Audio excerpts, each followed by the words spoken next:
Sports TV, man. That's my dude. I rolls with him. You heard what the man said. It's Flight Sports TV.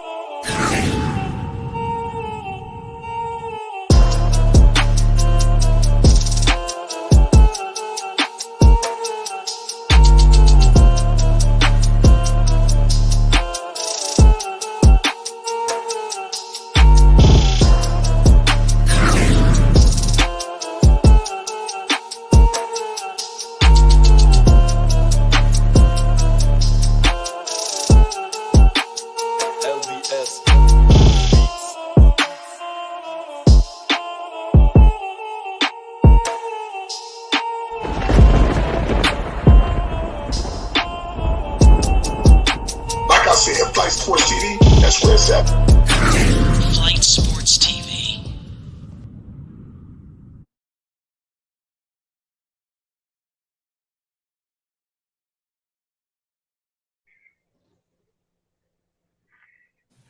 What's going on, people? It's Flight Sports TV. I appreciate y'all for checking with me. You already know what it is. We back with another one of them things. We got a whole lot to discuss tonight. We're discussing Coach Prime Deion Sanders and the continued fallout of his major decision to coach the Colorado Buffaloes. You know, his departure from Jackson State. You know, he will be coaching in the last bowl game, you know, so that'll be approaching. We're going to be breaking everything down because, like I said, it's been every publication has had something to say, you know, and tonight we're going to break it all down from our perspective, ladies and gentlemen. I want to thank everybody for tuning in. Everybody hit that like button. If you new, most definitely hit that subscribe button. Coach Prime definitely warned the people back when he did the 60 Minutes interview. You know, a lot of people are acting like they've been bamboozled. You know, they're shocked. You know, they've been slapped upside the head. Like, I don't believe Coach Prime ever, you know, 100% definitively said he was going to be a lifer, you know. So as you can see, he stated if a Power 5 team approach, he would have to entertain it. You know, so he definitely briefed the people, and we're going to break everything down from everybody's perspective and get everybody's thoughts tonight.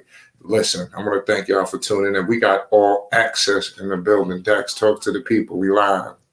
Yes, sir. Shout out to Flight Sports TV, the machine, the voice of the voiceless, the people's champ, the hottest in these streets. Shout out to the panel as it reaches premium peak. And shout out to all of the cacophony that's coming out of the conclave in the chat, and the celebrities that will be amongst the chat because they're legendary. And shout out to everybody pulling up, rocking with Flight Sports TV. Big up, salute to you, and I hope you have an exuberant experience. You're absolutely right. We got my man Phonics in the building. Phonics, what's good? Yeah, what's good, B? What up, man? Yo, y'all look out for Right to Truth, man. Subscribe, man. Subscribe. Check it out. I got some new shows on there. Check it out.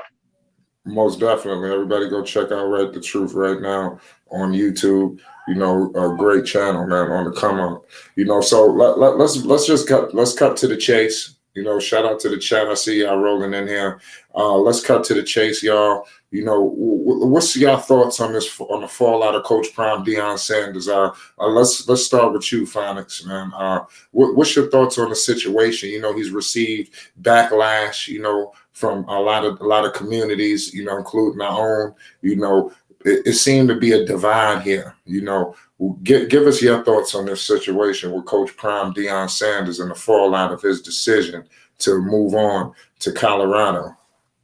Well, it's shameful. You know what I'm saying? It's shameful, and good job you doing your research, because I was going to say what you had said when you talked about the 60 Minutes interview, because he damn sure said in that interview that no, it's not a lot that he's staying at Jackson State. That's number one. Number two, I think people don't know who they're referring to when they're talking to Deion Sanders. That's prime time. That's the one who went to Florida State, Division I school, FCS. He went there. That's where he went. You know what I'm saying? Played for the Yankees, went to the NFL. He did all these big things. So why would you think he would stay in a small, you know, what's what I'm looking for? Just a small area. Environment. Yes, a small environment like Jackson State and an HBCU. Now, what they're Well, not giving him credit for is that he put them on the map now. So maybe more, seasoned coaches will go there and make an impact. But however, I think Deion got caught with a banana in the tailpipe because you're Deion Sanders. You're going to a team, not a pro team, but you say you don't want to coach in the pros, but you're going to a college team that had a losing record last year. So now you're basically starting from scratch. And I think that's kind of unfair. I think that's kind of unfair at that level that they're asking him. And it's not even like, come on, we know the expectations of the school. They're going to be like, well, you got 2 or 3 years. But that's not going to be public expectation. They're going to expect him to do what he did with Jackson State right away. And that's not the case. And furthermore, I'm not too sure if his son can compete with the other quarterbacks. You know what I'm saying, in Division One at that level. I'm not sure about that. listen, I ain't gonna lie. I've been hearing from a lot of people call him crazy. They telling me that Coach Prime Deion Sanders will be looking, to make Shador Sanders in line for that Heisman Trophy. Is that what do you think about that? I mean, I know that you already are not so high right now. You said that he don't match up. Is there any possibility that he could, go to that level, electrify, which I do believe he will, and possibly, be in the running for that trophy, especially if they're winning? Hey, that's what's that? The Pac-12 they played out of Colorado. Yeah. The mountain. Yes, Pac-12. Well, they don't play the best defense, but they play good enough defense to where he's going to have to really be in the game room, bro. This ain't like playing those HBCUs, and no disrespect to them, but the defenses are a lot more complex in certain conferences. Now, the Big 12, they don't play, the Big 10, it's Big 12. They don't play any defense. Oklahoma and them, they don't play no defense. Texas, no defense. You know what I'm saying? SEC, the defense is crazy in the SEC. ACC, a little bit. But Pac-12, he's going to have to be able to read defenses. The game is going to be a lot faster. You know what I'm saying? His brother played for South Carolina. He wasn't actually a great player. He wasn't. He just wasn't. He wasn't a great player. Now, I did also see on Deion Sanders' show a few years ago, he kind of said, the oldest boy I'm talking about, he kind of hinted that he didn't want to play football. His pops kind of, that was just a family tradition. So I let him off the hook with that. But, it's going to be a big learning curve for Deion and his son. This is the big leagues now, man. This ain't coaching football in Texas. This ain't being in Mississippi somewhere in the backwoods. Everybody's watching you now. And they're going to throw your games on now. And I don't know, man. I think it's just had he came to a team where he already had some decent players. Now I know there was breaking news. They said an assistant defensive coordinator from Alabama, and he's a special teams coach. He's joining Deion's staff. Okay, so we'll see. Go ahead, Dex. I'm really not that pessimistic when it comes to Coach Prime. And the reason why, because Coach Prime has been defying the odds since he was at Florida State University, playing under Bobby Bowden. And he got the name Prime Time while he was in college. Could have got it in high school, but I wasn't familiar. But at least in college. And I can recall Chris Berman of ESPN Boomer singing the praises of Prime Time. Remember that? Even before he got into the pros. And so there was backlash for Deion Sanders coming from high school to Florida State because he was so flamboyant. Deion Sanders was the second edition of bringing swag into college football and eventually professional football. Billy White Shoes Johnson was the first. Deion Sanders took that swag to a whole nother level despite all the criticism that he was too flashy. He was too ghetto. Rocking that Jerry curl and talking all this hubris that was placating his ego, and then back it up. Deion Sanders was impactful in 3 dimensions of Florida State football: offense, defense, special teams. Even though Bobby Bowen was reluctant to Bowden. let Deion play defense throughout his collegiate career. And at the same time, they had bumped heads because Deion was a extremely high talented baseball player as well. So he was a three-pronged athlete: football, baseball, as well as basketball. How does that translate to coaching, Dex?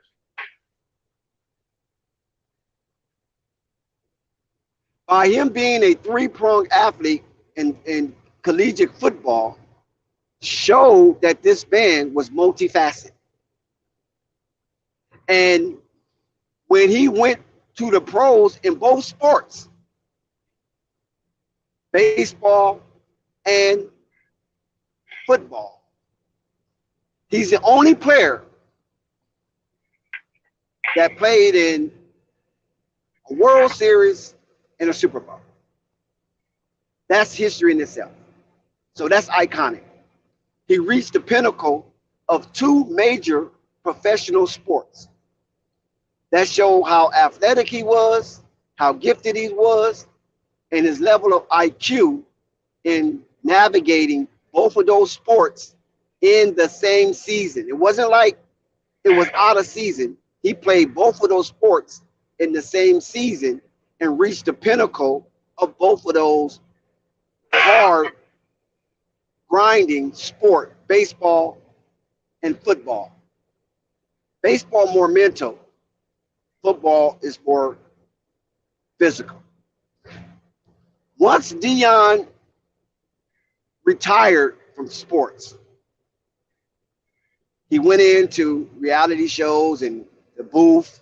He went in to be a commentator and things of that nature. And we all fell in love with the context of Deion Sanders. He showed us more of himself as a commentator in the words that he spoke out of his mouth than he did as a athlete, right?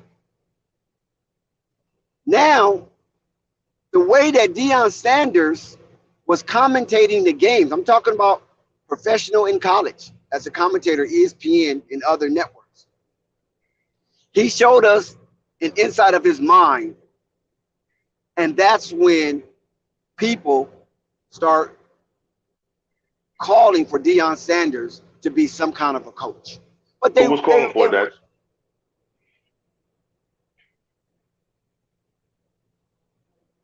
But they was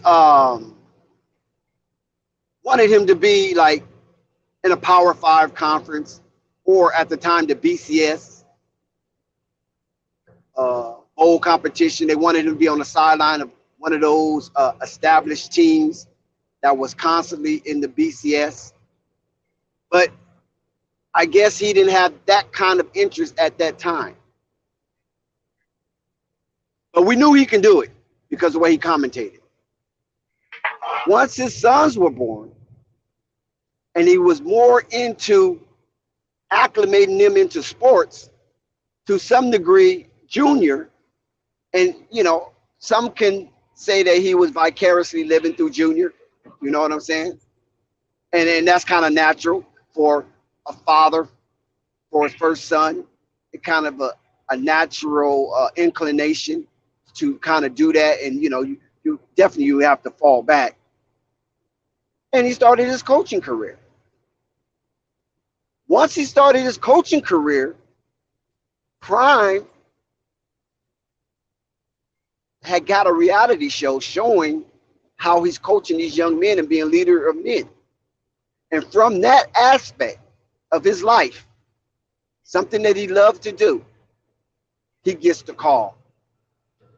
He accepts the call. Backlash with it, because he have his academy and all this. So if he feel that his academy could be a portal to HBCUs, it could be a straight pathway into the HBCUs. By him being the HBCU head coach at Jackson State. So that's a normal progression. There's nothing wrong with that. People gave Deion some backlash because the way he coached and he was so upfront, they thought that wasn't a good look to these young men. But Deion knows the core value of these young men, and he knows how to aggregate and aggravate to the point where these young men will want to show the best of themselves. And he did that at Jackson State for 2 years. I agree. And so from that point, people want to see if he can do it more. Can you do it at another level? Because once you dominate, you want to see if you can go another level. And people want to see if you can continue that dominance on another level. Now, the backlash. Everybody have their preconceived notions. Some of them can be right. Some of them can be wrong. But regardless, you have your preconceived notions. And these preconceived notions that is being hurled at Coach Prime for leaving Jackson State. Let's talk about that. There's a lot of noisy negatives when it comes to black people and their achievements. There's a lot of noisy negatives that come with individuals amongst black people when it comes to their success. A lot of us feel it amongst our own homies, and a lot of us feel it amongst our family members. We might not share it, but we know it exists. I'm not going to call out the syndrome, but what I will call out is this right here. Anytime that you're in a noisy environment, you have to work harder. And the reason why you have to work harder in the noisy environment is due to verbal chaos. So you have to find peace and solace in whatever decision that you're making while the noise is at an all-time high. Some for praises and some for disdain. Yep. Deion Sanders is in the middle right now of this noisy environment. And now he has to prove to work harder. Now, why is this environment so noisy? Is it justified or is it unjustified? It's a little bit of both. And the reason why it's a little bit of both is because the uniqueness of the cavalry of Deion Sanders, most people who have taken to heart to Deion Sanders are a lot of heartfelt Christians who have the mindset of an invisible God that has one man to solve all problems. Give the will. What are we talking about here? What are we talking about here? That's you're straying a little bit. Well, what are we let's not go too off the rails, but go ahead. Right. Deion Sanders ain't no Captain Sable. Thank you. I'm glad somebody fucking understand what I'm coming to. Ain't no going off no rails. Well, I totally I'm establishing a point. Yeah. Thank you, Uncle Vern. My goodness, you guys act like I'm calling for a tilt of the hunt. No, I'm trying to explain to you the psychoanalyzing of our people when it comes to one person that becomes successful and they want to wrap all their hopes around it. Right. If you can't understand that, I mean, what I'm here for? Right. I don't know, because that wasn't the point. You started out with his success as a player, which has nothing to do with him coaching. Do you see the progression, bro? We have seen too many. Why do I always have to argue with this dude, man? Because I'm not going to agree with you. Argue with him. Because I'm not going to go along with what you're saying, and that's the whole point. That's why he brought me on here. He wants a different opinion. He doesn't want me to go along with what you're saying It's because not there's listeners about out having there. different They need to hear opinions. different points of view. It's And what you're about saying is because he's a getting great to player, the that's going to truth make of the him a great matter. coach. That's not true. He is in a whole different ball game going to Colorado. He has to start over from scratch, literally in the big leagues. It's Wow, not this going to guy be just easy. disrupted a really Same good thing he soliloquy. did at Jackson State. Go ahead, though. Keep going. What else he got to do?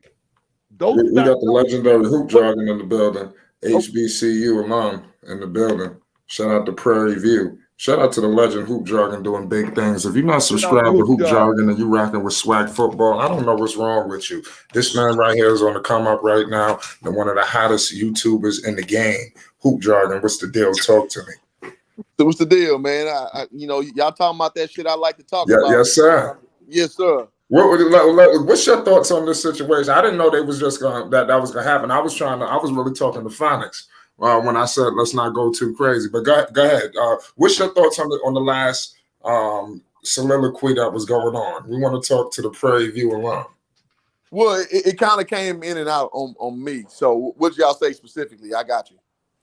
Well, okay, we'll just start off from the basis and the top of the show pretty much. We're just going to go like, it's really like the fallout, obviously. We want to get your thoughts. I know we, shout out FYF Sports Debates. You know, we was on there earlier. You know, it was so many different voices going on. It was definitely hard to hear from the Prairie View alum, you know, when you got everybody yip-yapping, you know. So, yeah, you know, it is what it is. You know, yeah, but shout out to the legend FYF. Yeah. So, what's your thoughts on this fallout? He did warn people. He did warn the people in 60 Minutes. He was not, you know, in so many words, he wasn't a lifer. He would have to entertain it, you know, and he's receiving backlash from so many publications. Everybody has an opinion. You know, this thing is getting almost out of control. You know, what's your thoughts on the situation? Well, a few things, man. And let me preface it this way. I love this topic because hoop jargon is SWAC, man. I played basketball in the SWAC. I coached in the SWAC. I, you know, am legacy from the SWAC. My aunties, my cousins, my mom went to Prairie View in Texas Southern. My dad went to Texas Southern. So I know the SWAC. I just do. This is kind of funny, man, because on so many levels, it's people who have nothing to do with SWAC consumption got the strongest opinions. And I just find it goofy because Thank you. I've been watching this shit since when nobody was watching this shit with the guys like Bruce Eugene, who he would have been drafted by the Jets wanting him, man, but he's just too fat. He played at Grambling State University. On the same team, your boy David Hatcher, who played for the Cowboys, defensive end, he was on that same team. This is like 2006, 2007 era.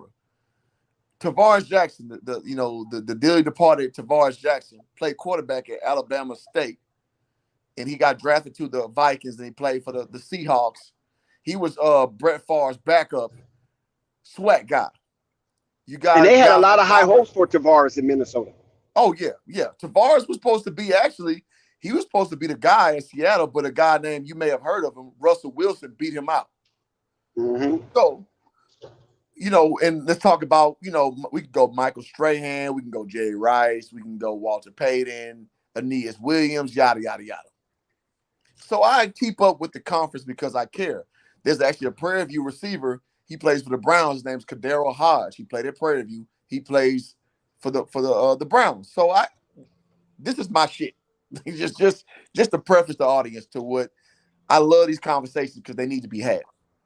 So it's just so funny that everybody who don't watch the shit, no investment, got the strongest opinions because it's a hot topic. And I get it. You know, you want to get the clicks. Exactly. I seen Willie D talk about the shit. I seen girls, bro, on my personal. Roland Martin. People that's not even in their leash. Relationship channels. Go ahead. Yes. So I seen girls who I know don't watch fucking sports talking about the shit because it's such a huge topic. So I'm not mad. It's just funny to watch. So with all that being said, listen, man, I respect the SWAC. I respect the what Shedeur Sanders is doing. Shedeur Sanders, in my opinion, is a fucking good quarterback. and people talking shit on him. He's a 4-star guy about to Yes, sir. transfer to motherfucking Colorado. He's a 4-star kid. Travis Hunter, 5-star kid, about to go there. Like Deion about to mess people up. And ultimately, it seems that it turns into like this, what people say, the community, which is black folks trying to project their own insecurities on Deion's situation.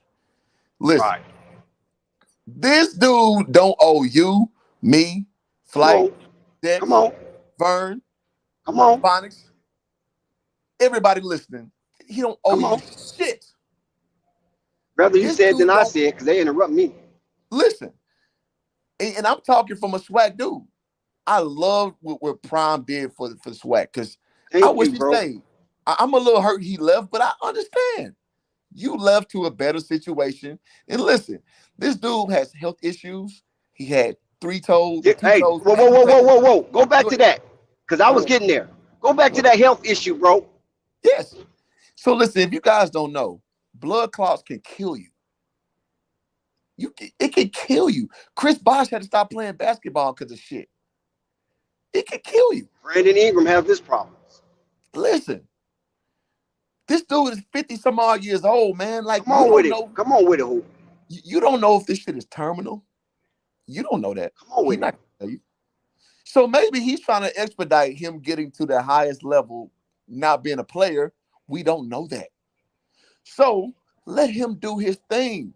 And I know a lot of people feel betrayed, even in your lack of support, i.e., you don't go to Jackson State games. You don't watch the games. You're not putting no money in the Come program. on, bro. Oh, you cooking. You want the narrative because you niggas, and I'm talking to the niggas, y'all like the optics of shit. Listen, from a guy who's been watching Jackson State game for 3 straight seasons, because I mean, to be honest, it was good content. And it's something that I kind of struck gold early because I care about the SWAC, I care about Deion Sanders, and it just, I mean, y'all look at my channel. 2 years plus of content about this shit. I ain't Johnny come lately on this shit, right? So with that being said, it's important to understand that people are coming in because they are projecting.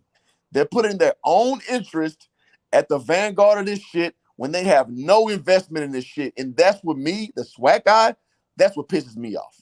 Now, when the SWAC people talking about it, I get it because they feel betrayed. I understand the pain because, listen, the SWAC motherfucking media day, it was fucking broadcasted on ESPN, bro. Normally, nobody gives a fuck about that. Check the private chat when y'all get a chance. Okay. So normally, bro, nobody gives a shit. Oh, I'm sorry. I got you. So normally, nobody cares about the SWAC Media Day. People don't care. So it's just so funny that now that it's got all this, cachet. It's got all this exposure. Now all of a sudden, everybody care about it. Now everybody wants to scrutinize Coach Prime. Man, you ain't fooling me, man. You ain't fooling me. You're arguing on your own behalf and you're using Coach Prime as a proxy. I'm not going, bro. I'm not going. And I'm glad he's going to where he wants to be because every coach has the right to go where you want to be. Do what you want to do because, listen, you could be like Hugh Jackson, who's a former coach of the Good point. of the Bengals, former coach of the Raiders. He's at Grambling State University right now, which is in the SWAC. If you guys don't know, they want to get rid of him. So, bro, go on your own volition. Eddie George. Bro, Eddie George, he's doing an okay job. And I saw somebody on the panel today trying to compare Eddie George to Coach Prime. I'm like, Coach Prime beat Eddie George twice. What you talking about? So people just, again, it's projection, bro. And it's just, it really incenses me because I live the SWAC. I know the SWAC very well. And people are coming in with their own personal agendas, got nothing to do with the program, got nothing to do with the brand, and they're projecting their own opinions. And I'm not going to lie, man. To me, that's goofy, bro. That's very goofy, man. So I want to say that to lay the slate down, and I want to hear more conversations because I got more information to drop, but I don't want to, hog the time. But I want to lead in with that, man. It's just it really is near and dear to me because that's something that I lived. That's something that I know. I got a lot of friends and compliance coaches who deal with the SWAC, who are employed by the SWAC, and you know, to me, it's just it hits home. So let me say that. I Yeah, agree with everything you said, HJ. I agree. yeah, I agree with that was everything you good said. demonstration. We'll put And some yeah, before I was rudely interrupted, I was going to touch on those points, especially his health issue. And being a man over 50, those health issues, when they start coming, oh man, they come. So now, even though Deion Sanders have always been a optimist, right? He shares that with his boys. He shares that with his team. And he's always looking for the bright spot in humans. That's a trait that needs to be developed in all of us, because a lot of us is filled with so much virile hate that it's hard for us to compliment a man's achievement or a woman's achievement once it's been achieved. And when you also look at Deion Sanders, as I paint hoop jargon with this wide brush of complementary colors, when you also look at Deion Sanders represented a financial system. How could you give him backlash for moving from one stage to the next? Everything evolves that's living. The only thing that don't evolve is that which is not living. I'm talking about organisms. And so how do we know that Deion hadn't dreamed of this moment coaching in a Power 5 conference? There you So go. we giving him backlash for something that he probably dreamt about when he was a kid. Yeah. He might not have revealed it to people yet. He don't So owe you how that. selfish? Right, No, you don't owe us that. You don't owe us Owe that. you that. So Yeah. how selfish of us Hey, to Jack, give him grief? Go. I want to cook. Jack, hey, Jack, let me interrupt. let Dex finish his statement. Okay, all right, go ahead, Dex. Yeah, how selfish of us to not allow him to evolve to a bigger situation. And listen, and furthermore, this is something that we all need to recognize, right? Deion Sanders is a financial system. He's a financial institution all unto himself. When he came to Jackson State and he elevated that program, he brought money in. He got the donors and whoever, they brought money in. Got the games on TV, brought money in. But did you know he traveled well? And the Jackson State fan base traveled well with him. And so they filled up hotels, they filled up restaurants, they filled up amusement, they filled up bars, and they filled up the stadium. And all that comes with that, parking, vendorship, and things of that nature. Now, if you was too slow, as a lot of black people are, too slow to ride that wave and get in there some way, somehow, and become a vendor and travel with them, you could have made your millions, you could have made your hundreds of thousands, and you might not be that upset. But since you missed the opportunity and he gave you a 2-year window to come in and cash grab off of his influence, that's on you. That's on you. Good shit. And this is, yes, go ahead, bro. And check it. You know, Jackson State is a blue blood SWAC program, bro. It's Grambling, Southern, Jackson, and now FAMU is in there. So FAMU is now kind of immersed in that blue blood. Again, I'm a Prairie View guy, and you know what's funny, man? In Prairie View circles, I'll be on that on they ass about how unsupportive you are of a great program, because Prairie View basically was a Southern loss away from being the SWAC championship, playing against Jackson for the second year in a row. We played against them last year. We had Jawan Pass. He transferred from University of Louisville, quarterback, and we got our ass whooped. He laid the egg. We got our ass whooped by Jackson last year. So everybody ain't got support like that. And so to the point of, to the credit of Jackson State fans, they travel well already. But Prime ramped that up all the way. He ratcheted that up all the way. So it's just funny that people discredit what this man has done. College game day coming, right? Every game's on ESPN, whatever. Every game, and it's not on ESPN 35. It's on ESPN 2. No ESPNU games. ESPN Plus and ESPN 2. All Jackson State games this year. All of them. Because you know what's happened? Us YouTubers who show it, they saw the numbers. They saw the numbers. One of my most successful videos was from a year some change ago. We're talking about Jackson State and their recruiting situation, how he's breaking the mold. 27K on that bad boy. And that's before my channel was even monetized. So I didn't see a penny off that. But it did well. One of my videos I put out this year about comparing LeVar Ball to when LeVar Ball spoke on Coach Prime, 83,000 views. Probably made me, like, I'll be candid, about $600 in my pocket off that video. I made it work. So this dude, like you said, he's the economy within himself. So if you didn't strike on it, too bad, so sad. Your problem, not mine.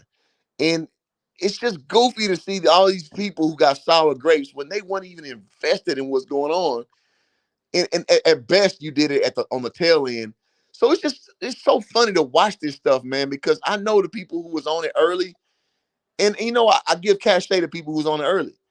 But if you want to critique it and you came in late, oh no, I ain't going, bro. Yep, I agree. Right. Good call, Hoop Jargon. Definitely respect needs to be it seemed to be like a respect level that seemed like you're trying to emphasize. Hoop Jargon.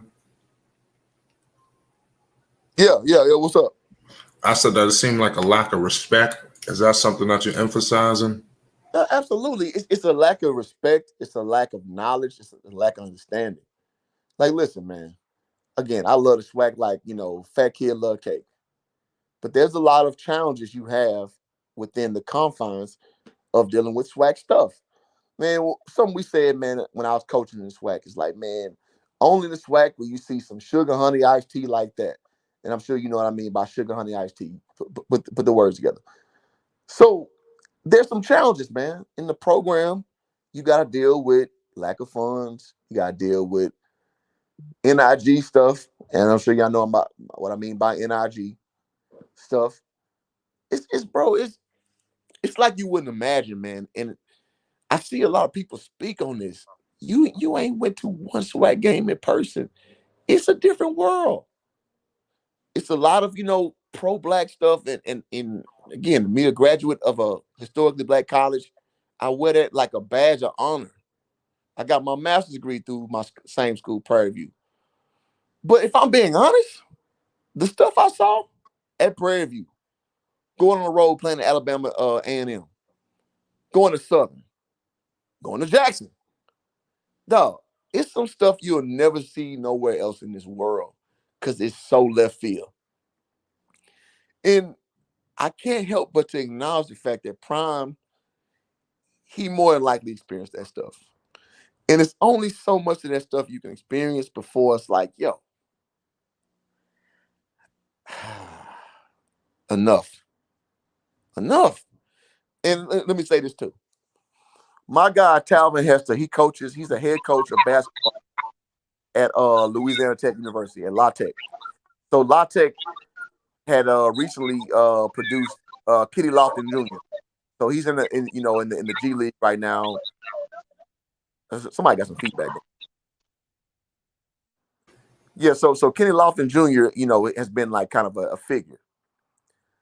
When Talvin was my coach at Prairie View. When I started coaching, I played overseas 2 years. I came back, and I coached with him.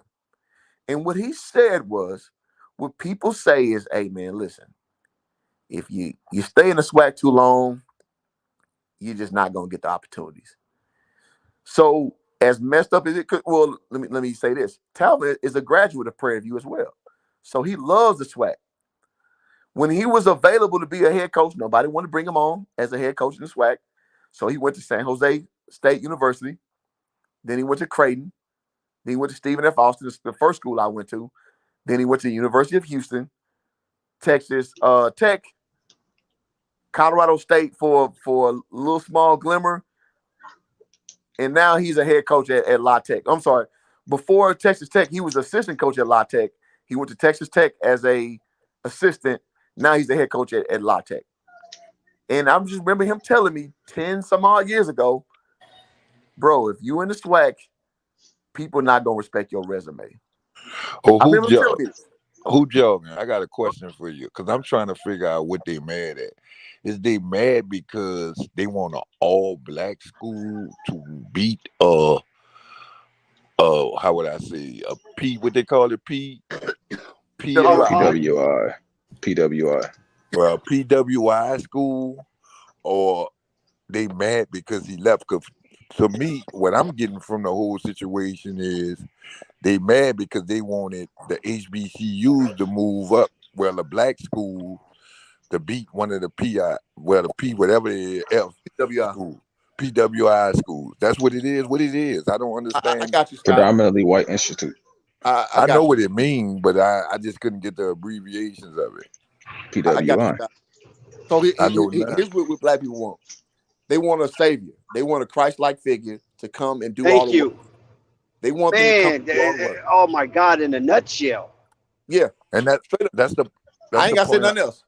That's the point I was getting at. Like at the end of the day, like that's not gonna work in a functional society anyway, the way they trying to do it. That's just not gonna work. It's never worked. That's what I'm saying. Never works. Like they saying how many black people he gonna take with him, and life don't work like that. That's why I always tell y'all, don't come at me with that black and white. Don't I always say that, Dex? Yeah, but that's a different dynamic. Man. Where we getting at right here is that a lot of us see the celebrity, the success, and we wrap ourselves around it, and we try to vicariously use that as a means of power, and it's not power. Bingo. You follow what I'm saying? It's like let me give you a simple like this. It's like an ant, right? It's like an ant hugging a grain of sand on an expansive beach. But you know what I'm getting? And that mentality come on, man. You can't evolve like that. But you know what I'm getting from all this though? By paying attention to because I be listening to different screams, because I be trying to see what they getting at, because I know I would have made that move too. But the point I'm getting at is with this whole situation, it's crazy for the simple reason the dude did much as he could do for him, which he brung him up, right? But at the end of the day, if I'm constantly doing stuff what they expecting him to die there?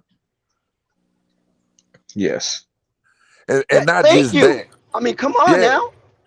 I'm lost, because not just that, is more of, all right, he didn't help. When they gonna get on it, and it ain't what I get from the whole situation from off of Instagram, right? I mean, on YouTube, everybody talking about it. Most people who talking about it, they playing for views. It seems like the only people who saying he wrong is the Jackson State fans, that he messed over them. That's the only ones. But nah, if you it's more than that, guy. No. I get what you're saying. It's more. I get what you're saying when you're saying it's more. They playing for views. They don't really care. That goes back to when you say they don't even watch SWAC. You know the ones who playing for views and who not. That's the point I'm getting at. But this man made a business decision. They making emotional decisions. That's fair. But some people. Good point, Scott. Good point. So basically, that shit's fake as fuck. Oh, sorry. Basically, Nico been waiting for a minute. We got to get to Nico. No, y'all good. Y'all good. Small side point before Nico go. What we're seeing is a lot of black people using this to promote their own social, economical, emotional shit. Like I said, girls are talking about this, and I know you don't fucking watch Jackson. I'm sorry, Splight. You don't watch Jackson State. So it's turned to a platform for everybody to chime in when you have no investment in it from your heart. So I got to inject that into it. But I want to give the floor to Nico. Oh no, y'all good. I was listening. I just was pointing out how it's so fake because I've been seeing all the streams popping up about Jackson State, and this wasn't existing when he first got there. He's the same. He's the same guy. Oh, that mercy. It's the exact same dude. Oh, facts. With the exact same messages and the exact same energy. I know you're young, but if you go back, if you go back, Nico, and check out some of Prime Time's demonstration on and off the field, it's still a part of him right now. That's listen. I watched all of it. I believe this is what I believe, right? The core of Deion Sanders, right? I'm not saying he's soulless or anything like that, because he's a highly religious man, right? And I think a lot of that comes with his health issues as well, battling some of the things he came back from. You got to thank God, because he couldn't do it, without the presence of God. So I understand how he do the praising and all the hallelujahs and all that type of things of that nature as an older man. You feel me? Dealing with young kids and bridging a gap. And he is a leader of men, and he demonstrated that. And what makes that so extraordinary, that he did it transparently. Mm-hmm. The camera was always on Deion when he was involved in engaging with these young men and turning them into something that they could be proud of. You feel me? That is more so of Deion that I love of Deion. Now, I appreciate him. He was a member of the Dallas Cowboys, and I'm glad that we got him and we won that Super Bowl, because if we didn't get him, it looked like San Francisco could have went back to back. I'm glad we interrupted that chain of dynasty. If he would have stayed on that San Francisco team with Jerry Rice, and all those Ricky Running Waters, and all those great players that played on that San Francisco team that beat Dallas in a NFC Conference championship game, and when Dallas was at its peak. You feel me? So I appreciate that aspect of Prime. But one thing about Prime made a record, a hit record. Prime used to hang out with MC Hammer. When MC Hammer was the richest man in rap. Okay? Prime was getting MC Hammer to come on the field, dealing with Coach Gladwin. I think that's his name. Gladwin. And they were just partying up on the sideline with Andre Rison and the whole crew. You know what I'm saying? Jamal, what's his name? The Dirty Bird. What's the guy's name again? Jamal Anderson. You know what I'm saying? And that Atlanta team was exciting. He brought attention to the Atlanta team when I was a Dallas Cowboy. That's when I knew something special about this dude. You understand what I'm getting at? So he always had this allure about himself that had people gravitically attached to him and wanted to see what Prime Time was up to next. So when he come to Jackson State, I don't believe he sold out Jackson State. I don't believe he took advantage of Jackson State. I just think maybe Jackson State didn't take advantage of Prime. Because, like I said, he is a financial institution all unto himself. And if you was watching Jackson State football, you heard the commentators constantly reminding the people how important Jackson State is to HBCU and how important Prime is to Jackson State, right? You constantly heard that. They constantly sung his praises. But how many people took advantage of the Jackson State movement for those 2 years? Just think about that. Plenty. So he put money in the coffers of a lot of companies, of a lot of individual people, and the sponsors were rubbing their hands like Birdman. And check it. I'm gonna say this real quick, and I'll let anybody rock after that. I'm gonna be transparent. In the last 2 months, I've been streaming Jackson State games because I saw that I have to. I'm like, okay, damn, this is an opportunity out here because I'm a SWAC guy. I love fucking. Goddamn SWAC. I'm sorry. Passionate about it, man. I keep cursing. I'm sorry. I like SWAC competition, dog. This is my thing. This is me. This is me, bro. This is me. Right. So, being transparent, over the last 2 months, you know, I work on Saturdays. So I've taken the first 2 Saturdays off and I streamed. Is that me? You good? You I finished? think Hoop Jargon went out. No, yeah, he cut off. You hear me? Yeah. Yeah, now we Okay, can. yeah. My girl just called me. It knocked me off. Okay. I'm gonna keep it quick. I'm gonna keep it quick and tight. Y'all can go. I saw that me streaming games. I took 2 Saturdays off. Can you hear me? Yes. Okay. I took 2 Saturdays off work when I first started streaming games, and I saw that I saw my guy Between the Game Sports, my homeboy since 8 years old. I saw other people streaming games. I'm like, you know what? I'm gonna try to stream it. In 2 months, bro, just being transparent, I probably made about $3,000 off of just streaming the games, off of Cash App, Super Chats, all that. And thank you for your honesty. Yeah, I'm transparent. And listen, man, I've had somebody clone my Cash App. So on my shit is C Franks 11. Somebody put C Franks 111. You know, people trying to crumb off my success. Yeah. But yes, I got money off of it. But my main goal was to promote this was something that is near and dear to me because that's what I lived. And Coach Prime gave that opportunity to people like myself on the lowest level. And you know who else saw that? ESPN. That's why they brought College Game Day over there. That's why Skip and Shannon talk about that on their show. Everybody ate off this. So let me inject in the conversation. Go ahead. Yeah, Hoop Jug, I got a question for you. See, most of them don't know. See, my son went to Pear View. Like, he really did them a favor, and they don't know that. Like, he basically fixed up their facilities, right? And he could have found the HBCU with better. They don't have grade A like the top notch ones, but they got some like Prairie View. Their facilities way better than that. Like their locker room way better than that and everything. So he basically helped them in places where they needed help at too. He could have chose Prairie View or something and put out more money to better their facilities, but he went to a spot where they needed everything basically. Like, I don't think he did nothing wrong. Me personally. No, Scott, you're right. So when he went to Prairie View, that's when he still coaching at Trinity Christian, I believe, when Shiloh was a senior. They had an HBCU combine at Prairie View. Yeah, when he's coaching Shador.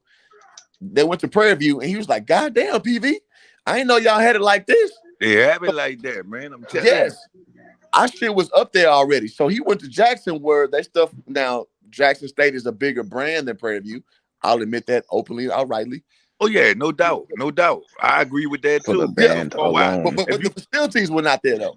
He went there and changed culture. Like, there's a picture when he got to Jackson State and when he left of the practice facility. It is night and day. Shout out to Al B. Sure.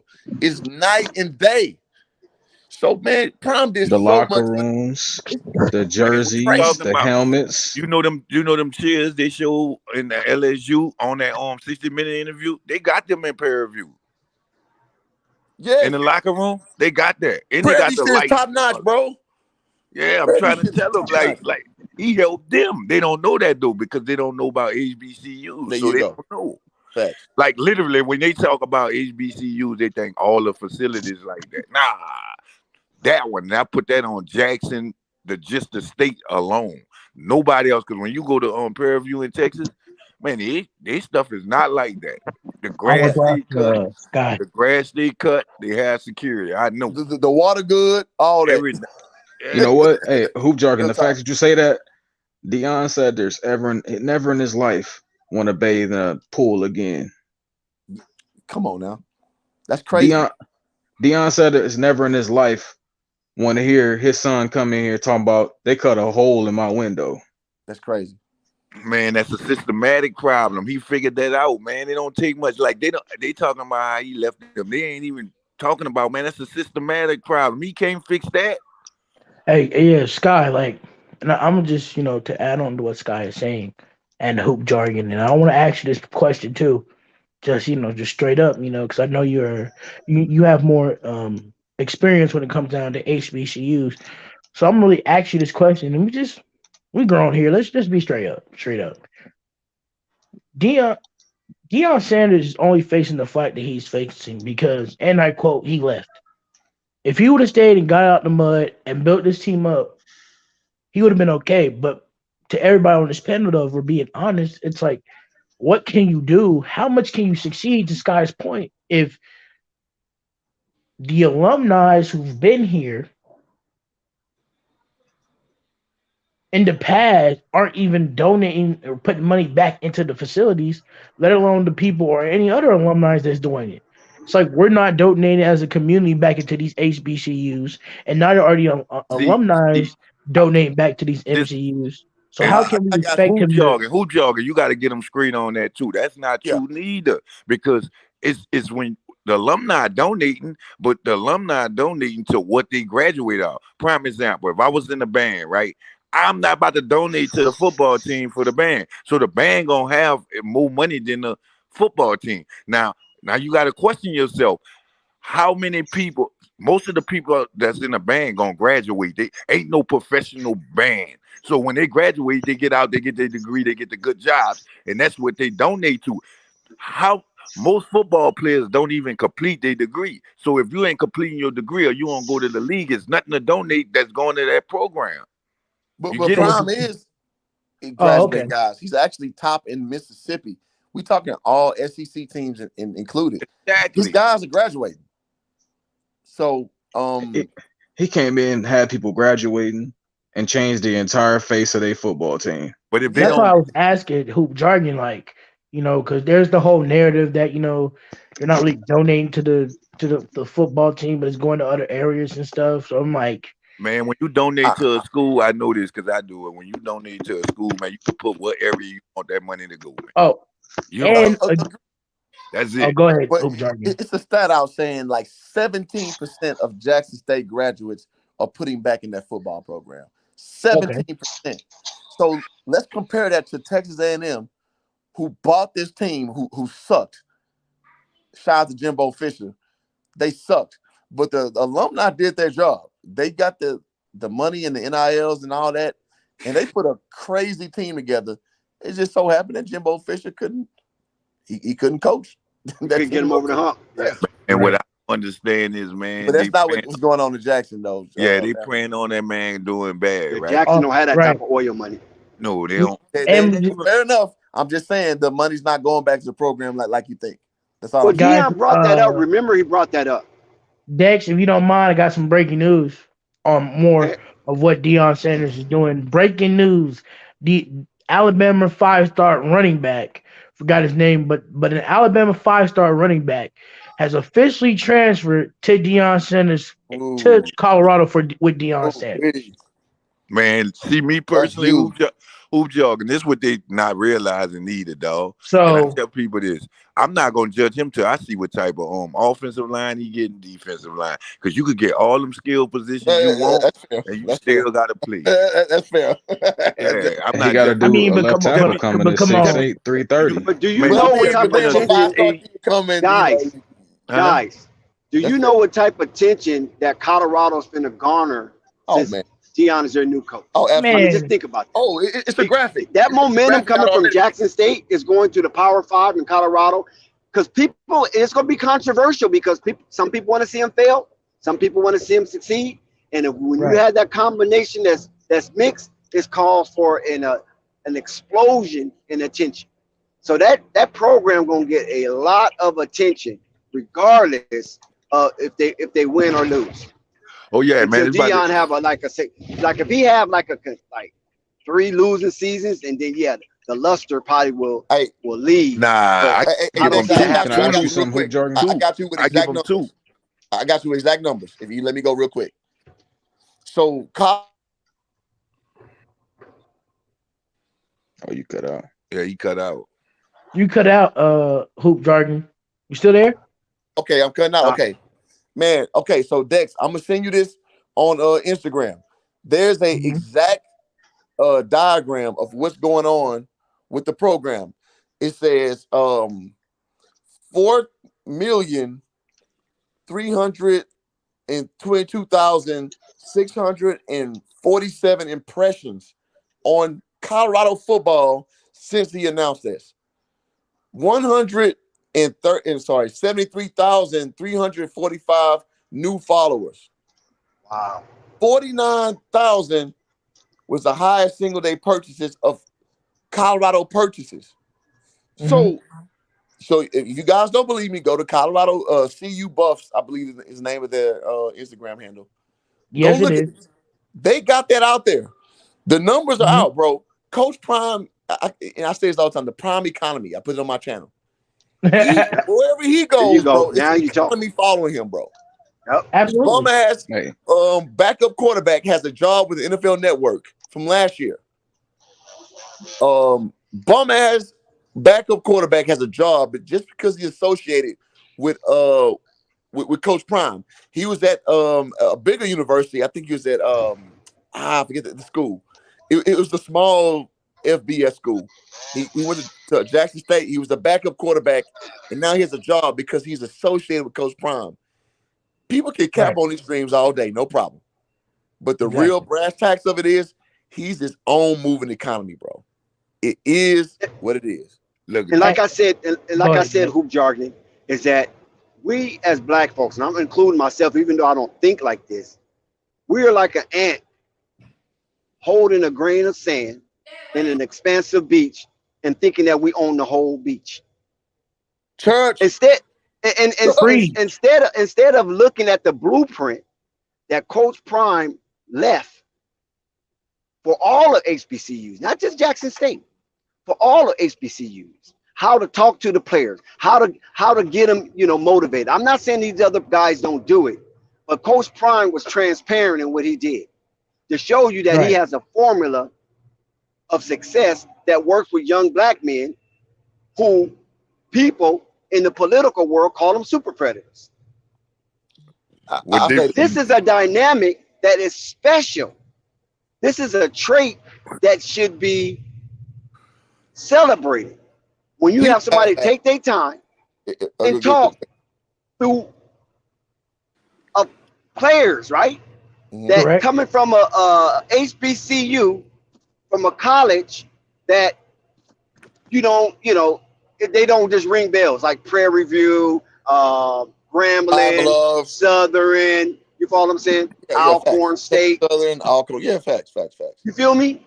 Facts. And he brought him so up to prominence where other coaches blew their legs and say, Deion is not SWAC. Now just imagine what they're going to say now that he's gone. I told you he ain't SWAC. See? You follow what I'm saying? And which is a misnomer. It's hating. Mind you. Can I ask Hoop Jargon something? Go ahead.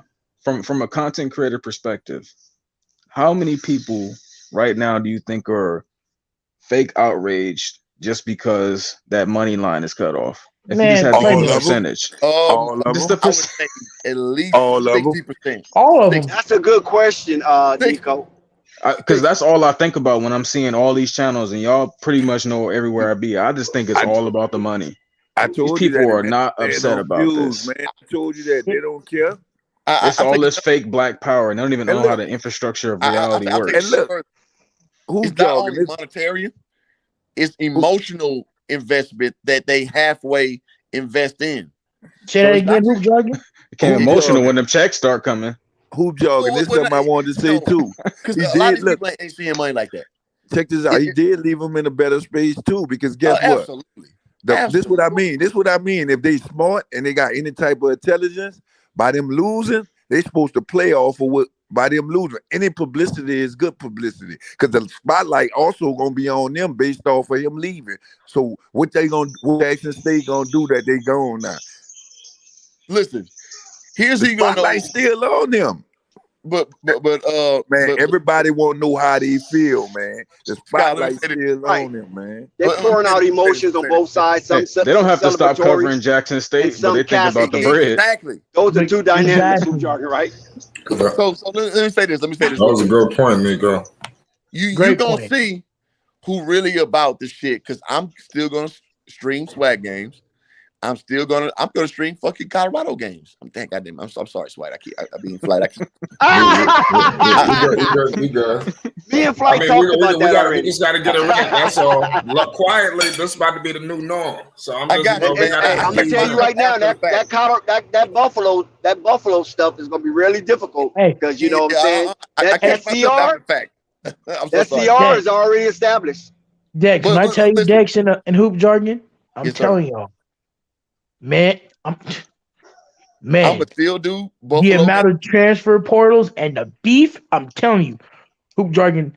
Man, with that transfer portal, man, most ain't nobody caring about the playoffs right now as long as Deion's in Colorado, man. Absolutely. I'm streaming Colorado playoffs right now. Man, that transfer portal Hoop jargon be defiant. Hoop jargon be defiant. Yeah, and I'm streaming Jackson State games too, because Jackson State fans support their team. That's right. Exactly. Even they suck, because they suck. But you know, my Prairie View team has been good the last like 5-7 years. But we don't support our program like that. And I'm being candid. And I call them out all the time in my alumni circles. I was like, we suck as fans. We suck because our football team is good. Our basketball team is really good. And also, shout out to everybody that's rocking with Flight Sports TV, the machine, the voice of the voiceless, the people's champ, the hottest in these streets. Hit that Cash App, man, because we got a good conversation. We got hoop jargon up here, man. He done did it. He done been through the ringer. I mean, this is a humdinger on Flight Sports TV, and you guys better appreciate this doozy because he's giving you the inside scoop on what it's like being a player in the HBCU, a student, and also a fan of HBCU. And a coach. And a coach. I can't leave that out. Man, when I went up there to do the the interview, I was shocked. Because I had to go to Prairie View. My son played for him under Dooley. Mm-hmm. Dooley was up there at one point in time. Yep. And they lead up there. I'm telling you, my son was on a scholarship there. They lead up. That's why when they be saying all HB, nah, man, that ain't true. Not all of them. Now the support, I agree with them with the support. But for the facilities, all of them just run down. Nah, that one is. But I put that on the state, just like I said, because it's state funded, right? Yes, it's a public school. Yeah, that's the state. It's the state. Yeah. But like I said, Deion did point that out. He called everybody out on that. You know what I'm saying? So a lot of people was muzzled at the mouth when it came to the infrastructure, dealing with the commission and those selected bodies that was on, the panels to disperse and distribute funds throughout the HBCUs and things of that nature. So he pulled a cover off of him, and he went down that rabbit hole, which was definitely deserved, because I remember, in the past, I think the HBCUs had to go up every 5 years, hoop jargon, to get a stipend from the United States government. And I think President Trump made it now every 10 years. So he gave them enough money so they wouldn't have to come back until 10 years, while all the Democrat presidents that was seated in the White House kept them people coming back every 5 years with they. I've been telling y'all that. I've been telling y'all that they be taking, man. Hey, go ahead, Sky. Oh, what I want to know is why hoop jargon, you on here? Hoop jargon. He's on, but yeah, he's on. He's still on the panel. The question I have is why the HBCUs don't try to get in another conference but build one team if they say the funding is so bad? That's what I don't understand. If you got, I don't know the infrastructure on how that works, but I think you got to have a certain attendance and a certain revenue stream. But I qualify, I think. I believe they can fight for that. Then they fight for everything else. And you got to be good. You got to be dominant. You got to be dominant at something. Think about it. If you dominant, right? If you I don't think they have a swimming pool. Man, what I'm saying is, who don't have a swimming pool? Dex, leave it alone. I'm weak, Dex. Go ahead. Who don't have a swimming pool? No, I'm just saying, because black folks don't swim. That's just an inside joke. I know this one. I got a question though. I just don't. You didn't get it. That's all He right. part of the 1%ers. No, I got it. But no, No, I'm saying Sky didn't get it because he's still trying to figure it out. but no, No, I'm telling Flight he part of the 1%ers. no, I'm talking about. This is great. Like this is like I ain't gonna lie to y'all, Dex and Flight and all y'all. Like because I got being like my brothers and sisters all went into college and stuff. My sister is a FAMU Rattler. My brother's part of Georgia Southern and stuff. We still go back. So when you see that stuff and to see Deion Sanders on this stage desk, it's a very proud moment indeed. I think that Deion Sanders has the chance to recreate history. Like he already made history by becoming the first ever SWAC coach to get a Power 5 job. That's history within itself. Only thing Exactly. only thing I wish he would have got a better job, dude. Honestly, Sky. Now you trying to build that poop up. Hey, Sky, if I we're being respect it. honest, no, Sky, if we're being honest, I see why he didn't go to a better team. Because he had FSU at one point, Sky, if we're being honest, and most of us looking in would have chose FSU when it was offered to us, right? Man, now But I ain't honestly, I'm Sky, saying it it's for about a selfish. legacy thing. I'm saying it for selfish reasons, though. Oh, you're right. I'm not going to no fucking Colorado if I want to see no game. I'm gonna be honest. I mean, but hey, our caucus counterparts will though. Well, right, but I'm also gonna tell you about Colorado. If you ain't never been there, oh my it's a god, nice place to visit. right. I mean, it doesn't even matter what season, but the snow season, I mean, it's mad crazy up in Man, Colorado. I'm not going to Colorado, man. I know, Scott. I give this guys for selfish reasons, but like this is a chance for Deion Sanders to be legendary because I think Dex and Flight and Sky, this is the perfect move. People are saying, why would you choose Colorado? Why not? A team who's been struggling. If I win there, not only that, Dex, if you win there, you're Deion Sanders, you're one of the most popular NFL players of the decade. You know what I'm saying, Dex? You're going to get the recruits to come to you. You can build your offensive line through the transfer portal when it comes out today, as soon as it drops, right? Not to mention, Dex, he's in the area. Team. I don't know if he needs to go to the transfer portal to build an offensive line. He's in the area that's surrounded by Utah, Wyoming, New Mexico, Oklahoma. That is true. You might not need and the there's plenty of big boys live in those areas. Yeah, true. But that's why I top said of I that, want to Dex, see. I don't care about the skill position. I want to see how you gonna build his line. That's Yeah, what I'm offensive saying. line, Look, right? I We do want all to say know this this. when it comes to building that team, right? It's not going to be difficult for one reason. Colorado has already built up everything that most players go there for: the facilities, the chefs, the uniforms, the hospitality, taking care of their players. A lot of things that Jackson State wasn't able to provide. The body healing, the zero gravity treadmills, the cold pool, the warm pools. They have basically all the modern facilities that most places have. It's also a team you can turn around immediately, and it's in the center of things. But Nico, they got to learn how to breathe up there also. That's going to be an That's adjustment. a big thing. Yeah, they got to learn But how to breathe. So he's gonna have to hire a breathing coach. the thing It's is not that easy that's to going to be breathe, light. especially black folks. Yeah, that's going to be something that the facilities are built to help, though. Yep. And he could turn it around like this. That's the thing. That's also why it was a place he chose. He could turn it around. They haven't won in a while, and he could turn it around immediately. He has the pool. They have the resources that they're willing. Trust me, you know how many boosters are now interested? Mm-hmm. That's the thing. They might not have had the money before, but the people who are now willing to dish in they have money money. now. But Colorado ain't no broke state. Yes, but what I'm saying is for the specific football program and everything they were willing to put into before, they changed the uniforms around, but they're not a winning team. Everybody's not coming there to put all of their resources there. The fact that he's there now, so many people who were in the shadows are now willing to push money toward the winningness of this team, the happiness of the players. Same thing we seen in Texas, right? Soon as players can now get paid, now they somehow got all the 5-star recruits. Mm-hmm. It's a very simple understanding to reality. Yeah, Colorado generates over $300 million. It's one of those states that's top 8, top 9, or something like that, and they generate over $300 billion. So they're not a broke state. And then you got 60% of it marijuana. My fault, cannabis.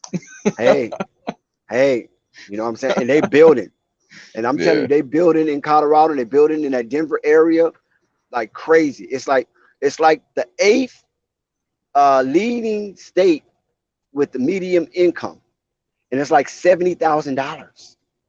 I mean, that's 70. 70. Yeah, I'm tripping. Yeah, $70,000. You know, per median income in Colorado. It's a middle class state, so you're not gonna see too much poverty in Colorado. They got their share of gangbangers, right? Because a whole lot of brothers from LA went up to Colorado back in the late 80s and early 90s, and they're still there. They done had children there. You know, a lot of them went to the military. I know a few of my homeboys' son went to the military there, the Air Force, and those academies, and they're having great lives, even though they was out gangbanging doing a lot of diabolical stuff. You know what I'm saying? But they had kids, and since Colorado is such a family environment, they was able to flip that cycle up in Colorado. Right. And the kids are doing well. You know what I'm saying? And not only that, like you said, they have a whole new industry that is mad crazy, and their infrastructure it looks beautiful up there. I've been up there in the winter. Matter of fact, I've been to Colorado earlier this year. You know what I'm saying? And the last time I was at the ski resort was in 2021 at Breckenridge. And I'm telling you, man, it's a beautiful place. So he can allure a lot of recruits there and convince the family members, you know, because they got the NIL, you know, and convince the family members to move up there, because there's a section in Colorado that's not expensive, right? It's more so the Colorado Springs and things of that nature that's close to Denver, that they can live on the outskirts of Aurora and places like that, that they can live on the outskirts of Denver and still, you know, be able to feed their family under the NIL rule. So I just believe that Colorado is a good move for him. He's going to recruit from the various states that surround him, and those states produce the type of players that he needs, because you got the California players, like I said, you got the Gurf and the Utah players, the Gurf and the Wyoming players, and then you have kickers and punters in the New Mexico area. You know what I'm saying? So California's a little more difficult because it's you know, they have to go to the Samoan Islands and all that type of stuff to get certain type of players. But with Colorado, you don't really have to worry about that. Only thing you got to worry about is being able to coach up the talent. All right. Well, look, thing is, Dex, Colorado is also not that far from everything. It's almost basically in the center. In the center. You don't have to go too far. You can find the things that you need. Kansas is right there too. I forgot about Kansas. Yeah, like as far as a move and a setting to where you can interest players that you'd like to get straight from high school and or people to transfer, it's not a hard pitch. And let's not even mention that all right, I ain't gonna go there. Never mind. Y'all can go. Yeah, that's all around the state. I mean, it's all around the state. You can't avoid it. So I mean, you can get kids just based on that. Just make sure you're sober when it's time to pad up. You know what I'm saying? I was gonna say that, and caucus women, but you know what I'm saying. We ain't gonna go. And it's the leading beer. They sell the most beer, I think, maybe in I think in the United States. Look, amenities and feminine energy is about all it takes to attract a lot of young men. And you're gonna also entice them from the pristine energy that Deion Sanders is, and how he can market you as a player and as a person, And the thing is, the reason that it's garnered so much attention is because he's being very transparent with his life. Yes. He took us through tragedy. He introduced us to his family, and he's basically showing us everything except him pissing and shitting. Facts. And that's what makes that situation so unique with Deion. I'm gonna say this. And people were seeing that as a money. Oh my god, all these people that's so upset right now. Dex was rubbing their hands together. Can't wait to make, because everybody started getting to the Jackson State streaming games late, right? They was rubbing their hands together. Oh my god, I can't wait till next season.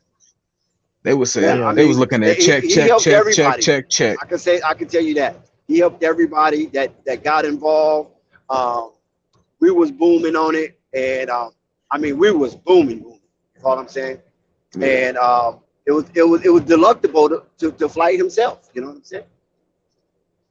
It makes me wish I got into it. I'm talking about Dex and but I saw something today on Twitter, right? Dex and Nico, and it's a clip, and it's Deion Sanders introducing himself to the players, right? Yes. And this is how transparent and blunt Deion is, which we've grown to love and respect, which is why I don't see what people got a problem with it about. He introduced himself. He's like, as you might know who I am. I run a very strict ship. If you can't follow the fact that I'm here, or you don't like the fact that I've took over this job, or you basically said in a sense, if you can't hang, the transfer portal is open up to you. Yes. Letting it already he know. has to come in stern. When you come in, you have to make that impression that you stern, and he wants football players. You don't want criers, whiners, complainers. He wants guys to put their helmet on the opponent helmet and dominate. Right. I like that Dex, though. I like that Dex because Colorado is not a bad football team. They just need a coach with some, I hate to say it, with a backbone. They're a bad football team. But the thing is, look, it comes from this energy, right? It's a coach away, realistically. It's a coach away. When you win one game out of 12 or 13, and you ain't a coach away. Players are a bit of fault too. That's true. That's why he's got his guys coming in. We're going to find out. Okay, we're going to find out. Are they really It's the good? reason he bringing in as many guys as he is. Yeah. Are they that pitiful? You know what I'm saying? It's both. Like, y'all have no room to talk.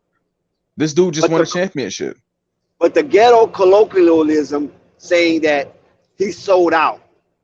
Man, I just can't grab that. They're only saying that because they ain't gonna make no bread off of it. You talking about these are the same people? You talking about the same people who have done? It's not just people that's streaming. I'm talking about even the people that goes to Jackson State, that's currently enrolled in Jackson State. Thank you. I'm talking about real life. People have those sentiments because they're disappointed that they cow have moved on to what we consider greener pastures. You know what I'm saying? Yeah, it's the same thing. Deion was donating half of his salary with his toes missing and health issues flailing him. Now he's getting millions of dollars.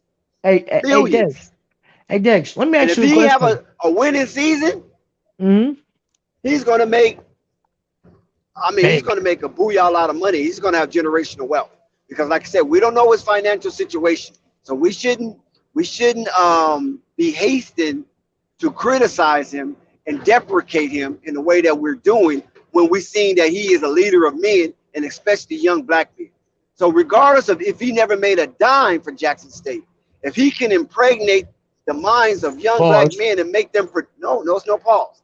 If he can impregnate the mind of young black men and make them productive in a service-oriented society, he already done his job. Right. If we're being 100% honest, being real here, people calling him sellout, this, that, and forth. Why would Deion leave? This, that, and the fourth. I'm gonna say it like this, Dex. Was he a sellout when you were winning games? Was he? Hold on. Hold on. You expect him, right, Dex? After winning championship, these are some of the things that I've seen on streams and on YouTube. That's a fact. Okay. You want the staff to getting robbed? Hold on, Dex. You want the staff to getting robbed? You want them to stay after the players of the opposing team Well, who, for being I'm not going to 100% go into honest, that element. You know why I'm not going to go into the element? Because that happens all over, not just at Jackson State. That happens at the Power Five. You know, coaches get caught slipping or where their water get taken, but they might not report it because they're making so much money and they don't want that type of shame on the program. You follow what I'm never saying? mind. So it's a lot of there's a lot of theft goes on in those locker rooms. Players That's stealing from not players, fine. players fighting players. So you know they're young guys trying to make an impression on the world, and sometimes they, people, they have their flaws, they have their mistakes. You don't stop. Listen, you don't stop being hungry because you go to a restaurant. That's not So what I'm you saying. don't stop being who you are because you're in college. But Right. if Deion could affect 9 out of 10 young men, and 1% of that or 10% of that still go awry or go astray, he still got a 90% effective rate amongst young black men. Right. That's But a God rate. I'm saying this though, Dex, and to say that, I'm not going. All right, let's take the robbing out of it, but let's be 100% honest here. Deion Sanders, plenty of times when he was there, not only Dex was taking half of his salary and putting it back into the facilities, he was also, Dex, putting other teams on and boosting up their views and getting notoriety. Every team that he went For up the against, coaches, the coaches, everything, and for the players to come out their mouth after that game and disrespect him, saying "F you," this, that, and the fourth. That's a disrespect. But Because that's if in the I'm heat of Deion Sanders, competition. You can listen. Nobody come said on, you got to bro. roll out the red carpet for Deion Sanders when you're in the heat of competition. So those Come things on, come out Dex. in the heat of competition. No, it's not no. Come on, you got to understand the nature of sports. But to I'm say quite sure F you you, played sports. If you ain't played sports, then it'll be hard to Dex, I've played sports. inculcate that into your head. But I've played sports, but it's also a right, then you level of understand the respect. heat of. But in the heat of competition, and you that age, they've been talking stuff all week, and then Deion and Jackson State come and just bury you. Of course, you're Come gonna on, man. feel some type of way. You're I not gonna mean, but allow no, they were yourself to be saying F humble. you before the game started, though, Dex. That's what I'm saying. Stuff Like, been let's be capping all real, week. Dex. It's a lot of respect and decorum you're supposed to have. And if we're being honest here, Dex. No. Let's be Dex. I Let's be real, disagree. Dex. No, I come on, disagree because Dex. listen, hold on. All right, what are you Let me arguing tell you right something. now? What? Why? I'm arguing that it's simply that most football players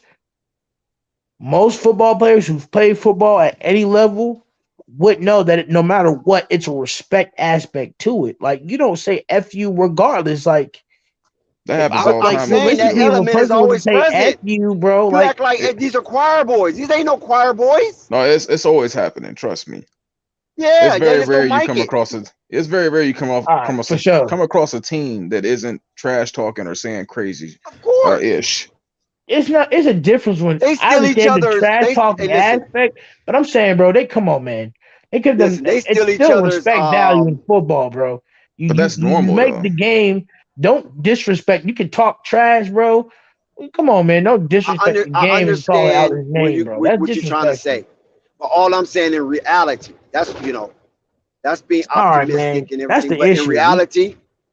in reality, these players are being charged up in the locker room to Okay. go out and collide and sacrifice their body to win a game for a school.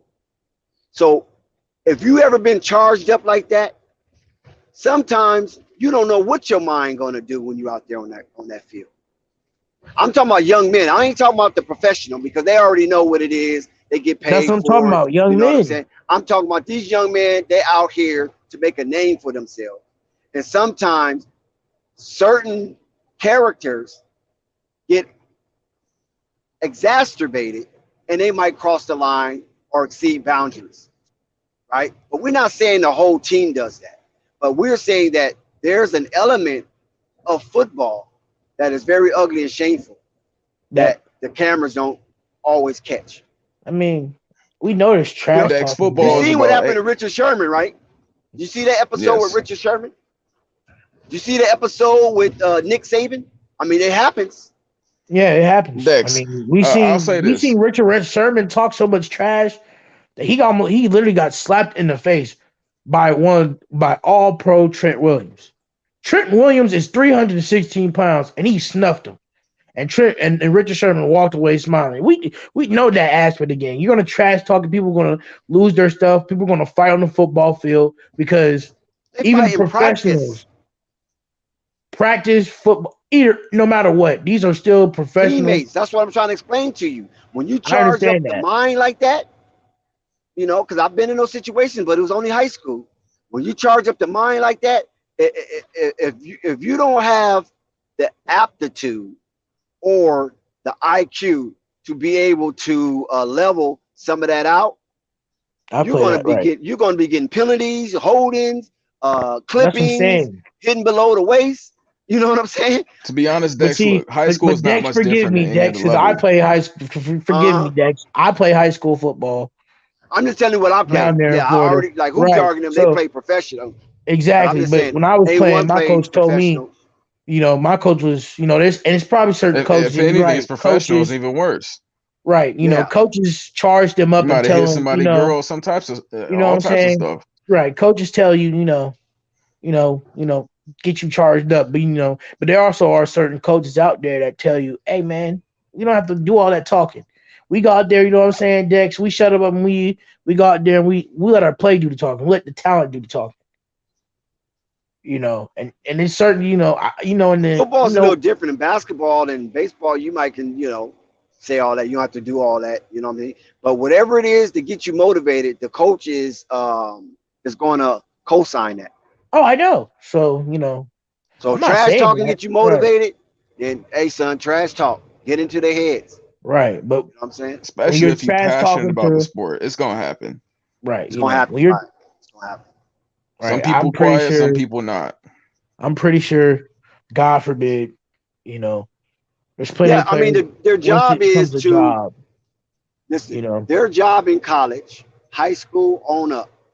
Anytime you're playing with pads and you're going out full, your job is to survive the encounter. Come out of the Correct. game, go in the game one piece, come out one piece. Right. Survive the encounter.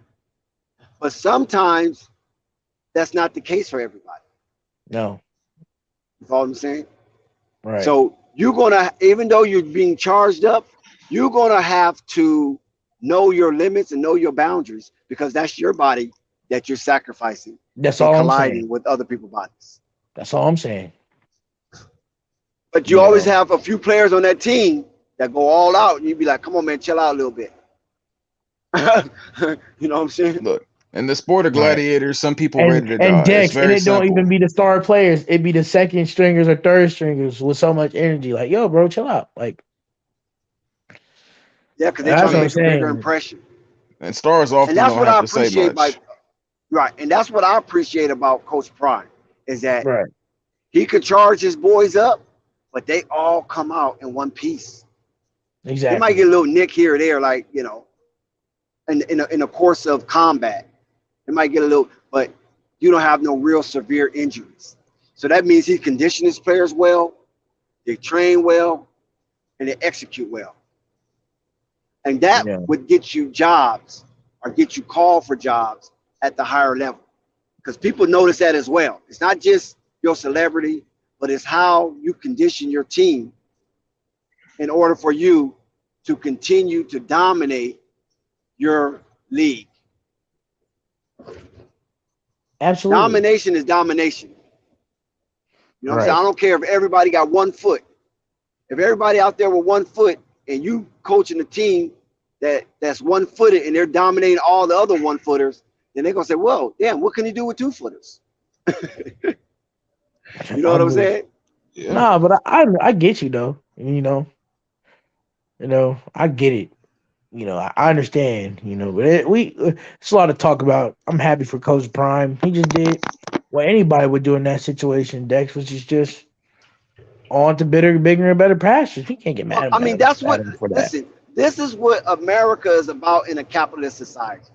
Absolutely. You become a doer of good, and somebody wants to render your service. Right. If you produce, somebody's going to hire you to produce for them. Like, and so there's nothing wrong with that. And like Deion said, I didn't leave black folks. I left Jackson State. There's a difference. Thank you. There's a difference. I'm finna take some of these black folks that's barely hanging on, getting $35,000 a year, and bring them up to this echelon of competition. Now, instead of getting $35,000 a year, they getting $170,000 a year. Understand what I'm saying? Mm-hmm. That's what I'm doing, and they can help elevate their families. Yes, and also, so Dex, I want to ask you, with your intelligence of money and culture, right? A lot of these people that are outraged, how many of them do you think practice circulating the black dollar? That's a good point. I mean, and this is why people will interrupt you when you get to that aspect, because a hit dog gonna howl, and then if you hitting them and it hurting them, then they're going to interrupt you because they don't want you to get to that level of conversation, because now they're emotionally charged. And that's what I represent. You know what I'm saying? Everybody know that comes on this stream that I represent circulating the black dollar.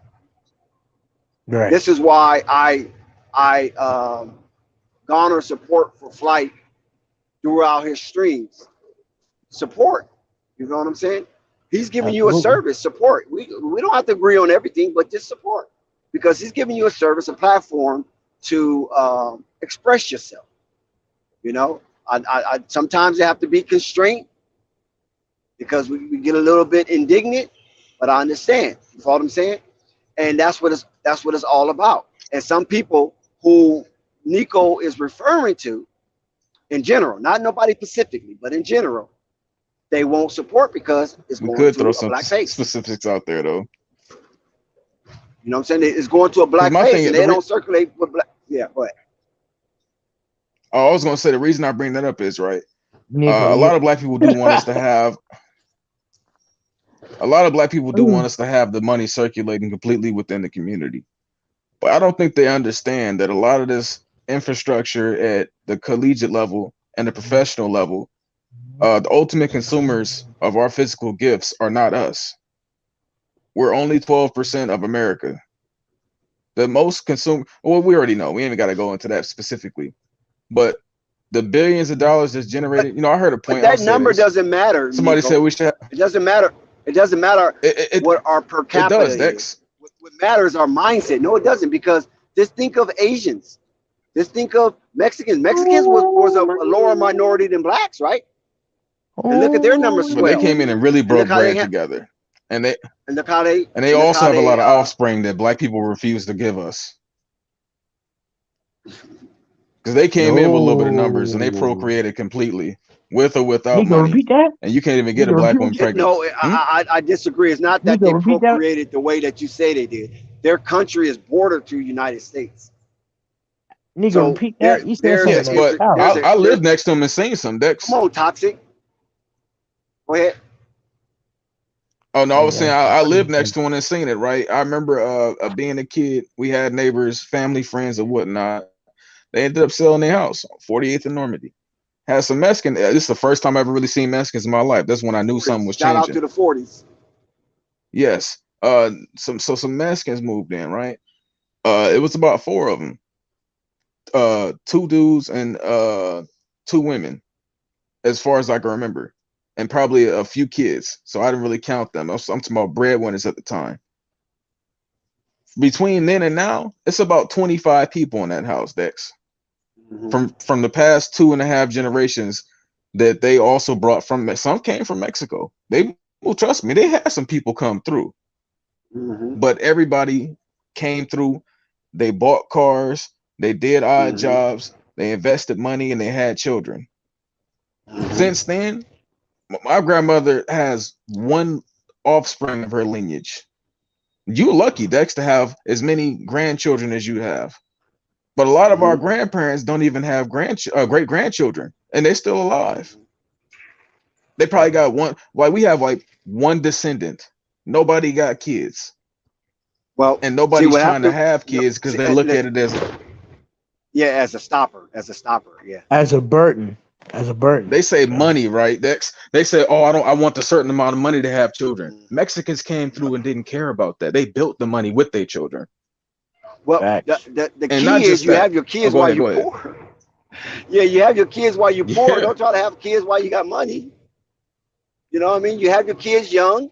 You know, you still got your mom to help you out. You still got some of your family members to help you out. If you got a good support system, have your kids, but then go to school while you have your kids. Don't just sit around and keep waiting on government assistance, man. Just go to school, get a trade. And when I say go to school, I ain't saying go to Michigan University or Stanford or Howard or you know what I'm saying, Princeton. I ain't saying nothing like that. You can go to trade schools. You can get government grants that will pay for you as long as you graduate. And when you graduate, they will still give you money for tools, at least $1,200 extra just to buy tools. And when you have a yeah, trade, it's like giving a man the ingredients to make bread.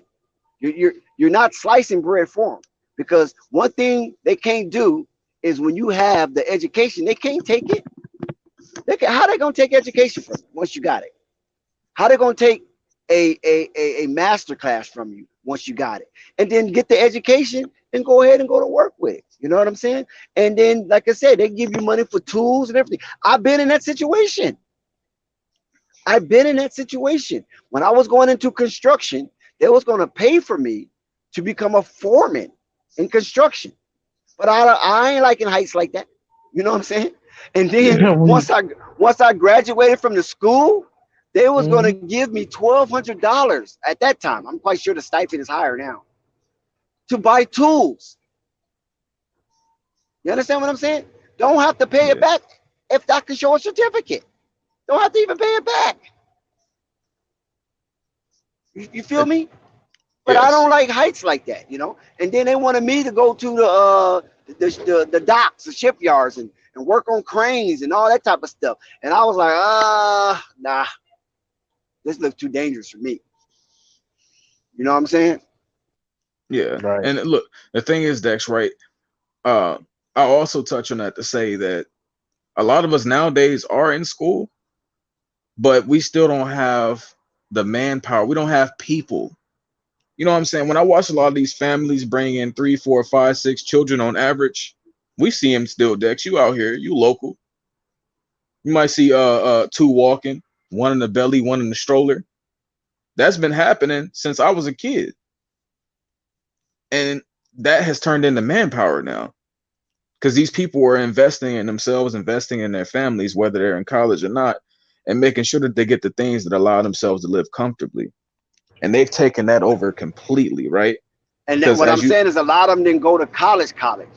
You know what I'm saying? yes, Some of them might went to junior college, but a lot of these cats that's making good money right now went to trade schools and learn how to be electrician, welding, learn how to be construction foremen. I also went to a small school in Texas just to read contracts, government contracts.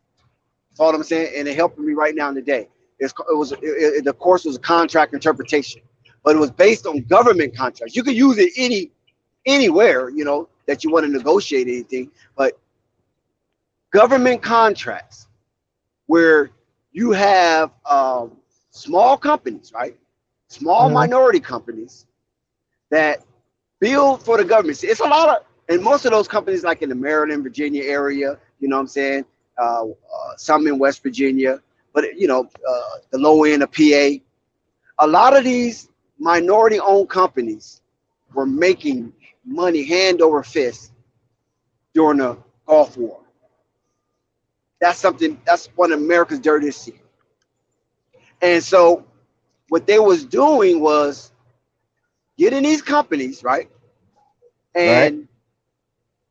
And they will negotiate with the company, but the company had to be a minority, either women, black, anything minority. It couldn't be like a white company. But a lot of white companies, well, a lot of people was scamming the government by putting a minority as a face, but even though the company was owned by white folks, and a lot of them had to go to jail for that. So that was a big scandal that never really hit the news.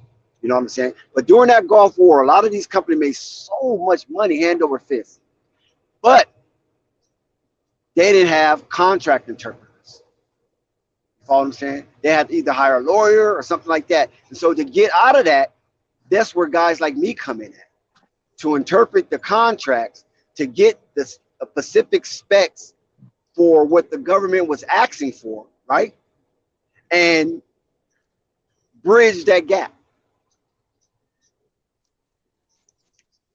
All right, Dex, I'm gonna So ask you you get your that. commission. You get your commission. You bringing this up, right? So, how many siblings do you have, Dex? 13 of us. So you got that's golly. So you got 13 siblings. How many of them, or how many of you are different and do different things? All Who of does them. what None you of us do? do the same thing. Nobody. So the reason I'm asking this is right, because imagine, let's say this, right? Would you say you probably have chosen the most lucrative path? I don't know. It's kind of 50-50 Just out of the because bunch. No, I wouldn't say I chose them. No, I didn't choose the most lucrative path. I got two sisters that made a lot of money during their career, and they both retired. One was government, and the other one was school district. All right. Well, you still named a lot of children. So let's say 3 of y'all gone. The 2 ones you mentioned and you. Who is now doing the jobs that y'all do? Nobody. A reason I'm bringing this up is because the numbers matter. When you have an amount of children, they're not all going to do the same thing, and they're not all going to pursue the exact same purpose. They're going to provide different things. And versus you having 13 siblings, the generation that I have and that generation after, we have 1, maybe 2 siblings. I'm interested in what I'm interested in. I'm interested in what I'm interested in. You interested in what you're interested in, and none of us is what Dex just explained, because we don't have enough people that could even potentially enter that lane mentally. And that's what I've seen with other coaches. I know it's a numbers problem for us. We have limited our diversity because we stopped having children. And then the people with children are basically all the same. The same dudes have all the children. Right. Like you're and then we know our women get abortions at the highest rate in America. We're not allowing our culture to thrive. New blood is new ideas and new energy. And we have cut that off and wondering why our culture is failing. Well, to add on to that, Nico, you're absolutely right about that, Nico. It's like, our generation, me and you being a part of it, they make kids seem like it's a burden issue. It is. And it's like in their mind, that's what they tell themselves. But the issue is when you see these other cultures thriving, successful, they don't think like that. It's because they've been able to populate and have enough kids where that those kids can have their own purposes, which in turn can help out the culture. You know what I mean? So that's where it all goes back to. If they're not thinking that, they're thinking kids are burdens. It's already bad enough, allegedly, they're allowing the government to sit there and basically not only raise the kids, but help put money in their pocket. You know what I'm saying, bro? Yes. They don't know how even happy. A bigger play. Look, you don't understand how happy I was when I heard Flight say he got 3 children and a black woman. Bro, I cried when I heard that because he's a young man. Because you cry on anything. But no, I cry when things are beautiful. You know what I'm saying? Beautiful things just, I have an appreciation. I'm very appreciative of things because I know what's not happening, right? I know what's not happening. And he's giving himself a chance within my generation of people to create something. And trust me, I'm talking to the people that are still 29, 28, 30 with no children, or maybe one, or trying to have multiple women. And that's not for everybody. You know what I'm saying? Some dudes can pull that off, but it's a lot of dudes that can't, that's trying to. And the reason this all boils back down to this, right? Other coaches have given themselves a chance to do that. And I heard this recently. This is why I all brought it up. I heard somebody say we should have our own NFL, our own NBAs. The consumers of our gifts are not us. We're not the people bringing in billions. The other people have enough people that are not gifted and pursue other career paths. You know what I'm saying? When we have black people, right? A lot of us, we come into the world. I'm pretty sure you seen in your life, Dex, like, damn, that kid run fast. It's just something small. I was that It's kid. you know what I'm saying? It's always Right. something that it's always something that tweaks us from the physical human body that we're gifted with within our culture that makes us pursue and think of other things that other cultures cannot, because they're not gifted with us. They're gifted with the other ideas, and they come spend money on us. But when we start to be all blackety black, right, we push them away. When we become blackety black, and I'm all for it. Trust me, I'm pro black. I wish we had all black everything. But I also understand that that's not us. That, like, all these players and everybody we look at is driven by money. They are making a certain amount of money now that they could never make going full black. Marquez is breaking in the car. Oh, that's my fault. You know, that's me. I'm sorry. Marquez on the street. Hey, don't do that. But that's crazy. Somebody was commenting on Deion car getting broke in. But the reason I'm just saying all this is because you know, we have the athletic gifts. When you talk about the NBA 70% black, you talk about the NFL 70% black, or NBA might even be higher. But the thing is, you talk about these colleges being. But Nico, the thing of it is, it's not instant oatmeal. Okay, the NFL been around over 100 years. The NBA been around for 75 years. Who is going to pan out a plan for 75 years to reach to the level where your industry is billions of dollars? You know what I'm saying? What about when the industry wasn't making money? What about when there wasn't nobody in those football seats? When they was playing with those leather helmets, and uniform was shady, and people was dislocating their shoulders every other play. You know, this is what we kind of say, right? We'll attribute it to this. A lot of us as black people do have a certain level of pride and egos, and we want to see things happen within our lifetimes. We can't grasp the concept of life getting better after we die. They want to be a part of it. And that's why they have this instant oatmeal, microwave mindset. A lot of these dudes that created these institutions that we love knew that at some point they were going to die, and they set up the next generation to be the leaders of it, or put it in the hands of somebody. There was a lot of cutthroat deals going on too. You know that, right? Yes. You know, cutthroat deals with Art Modell and the Cleveland Browns, and how that went down, and over there in the ABA, you know, how they end up merging with the NBA. And it was just a lot of cutthroat deals. So you're going to have to deal with all that dynamic. And you're going to have the cachet. So when these organizations, to be truthful with you, Nico, a lot of these organizations came to prominence during Jim Crow and segregation. And we had our teams.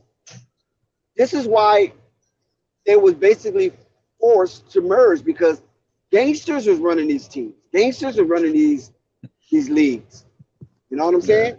And a lot of them got their money off prohibition on the sly. A lot of them got their money on, you know, some dirt. You feel me?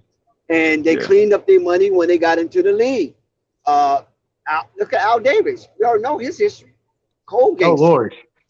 You know what I'm saying? He helped start the mergers of the NFL and the AFL. Right. So there's a lot of underhanded stuff that goes on that a lot of people have access to that we don't. And a lot of that is cash and capital and generate equity. A lot of that we don't have because of redlining, redistricting, from the projects to the prison pipeline. You follow what I'm saying? So would you also add a lack of patience too? Facts. No, well, I won't say a lack of patience back then, because we knew we had to basically do it ourselves, because a lot of this stuff was segregated. You know, we had a black. Well, yeah, we did have a golden era. Right. You know what I'm saying? We had the Negro League. We had the black basketball Everything was good league. to that crack. We had a black football league. Right. You know what I'm saying? Yeah. And it was traveling. It wasn't like they were sitting in one spot. They was traveling all over, you know, the South and sometimes the Northeast. And people start to get a wind of this talent. They were like, hey man, we need to get this talent over here, because that show look a little bit better than ours. And that's where money comes in. And here you have Jackie Robinsons of the world. And, you know, it just goes on and on. You know what I'm saying? So a lot of that is based on access as well. That we currently are being denied, and the suppression of capital that's all over the United States is being diverted away from us. While they keep telling us to go to school, get education, do this, you'll have access to that. That's not the case. You'll have access to be a servant, but you just get paid a little more than your ancestors. You know what I'm saying? That's why I'm saying with That's you, why they're trying to young go at Deion, right? well, Deion's in a different situation because Well, I mean, that's right how they're trying now, to paint it, at least. well, right now Deion is favorable. You know what I'm saying? He's still in their favors. He Yeah. ain't screwed up yet. So he's still in there, in their circumference. And he who gives you a diameter of your knowledge prescribed the circumference of your activity. So Deion is still is in their sphere of influence, even though he had pride at Jackson State. You know what I'm saying? So Yeah. apparently he passed the litmus test to get hired at Colorado. I can tell you that. Coming Well, for from sure. that, because Colorado could have. They don't have to hire Deion. They could have went elsewhere. But why not, right?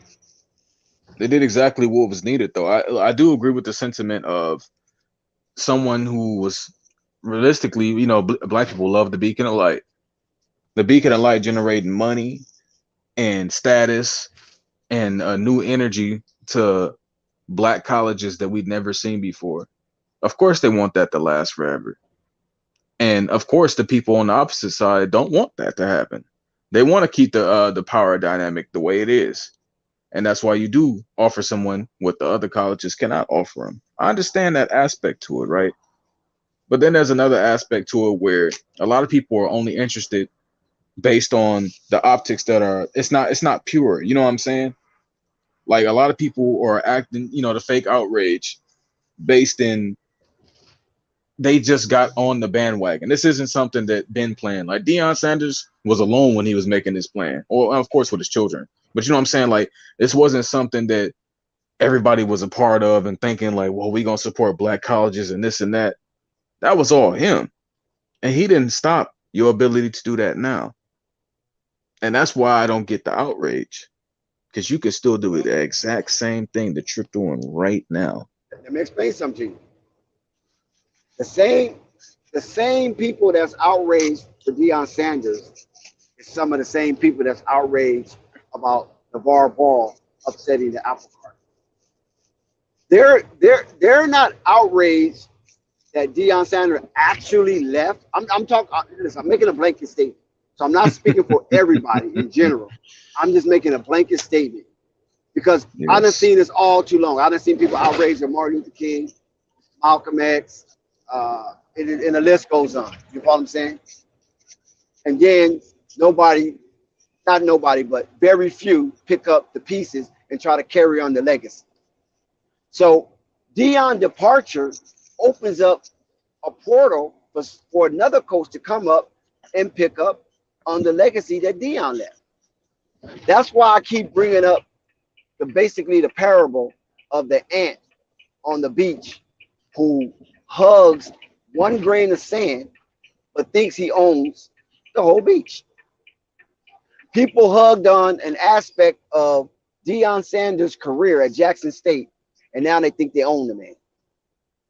They own every part of his dream, all of his aspirations and ambition, even for him and his kids.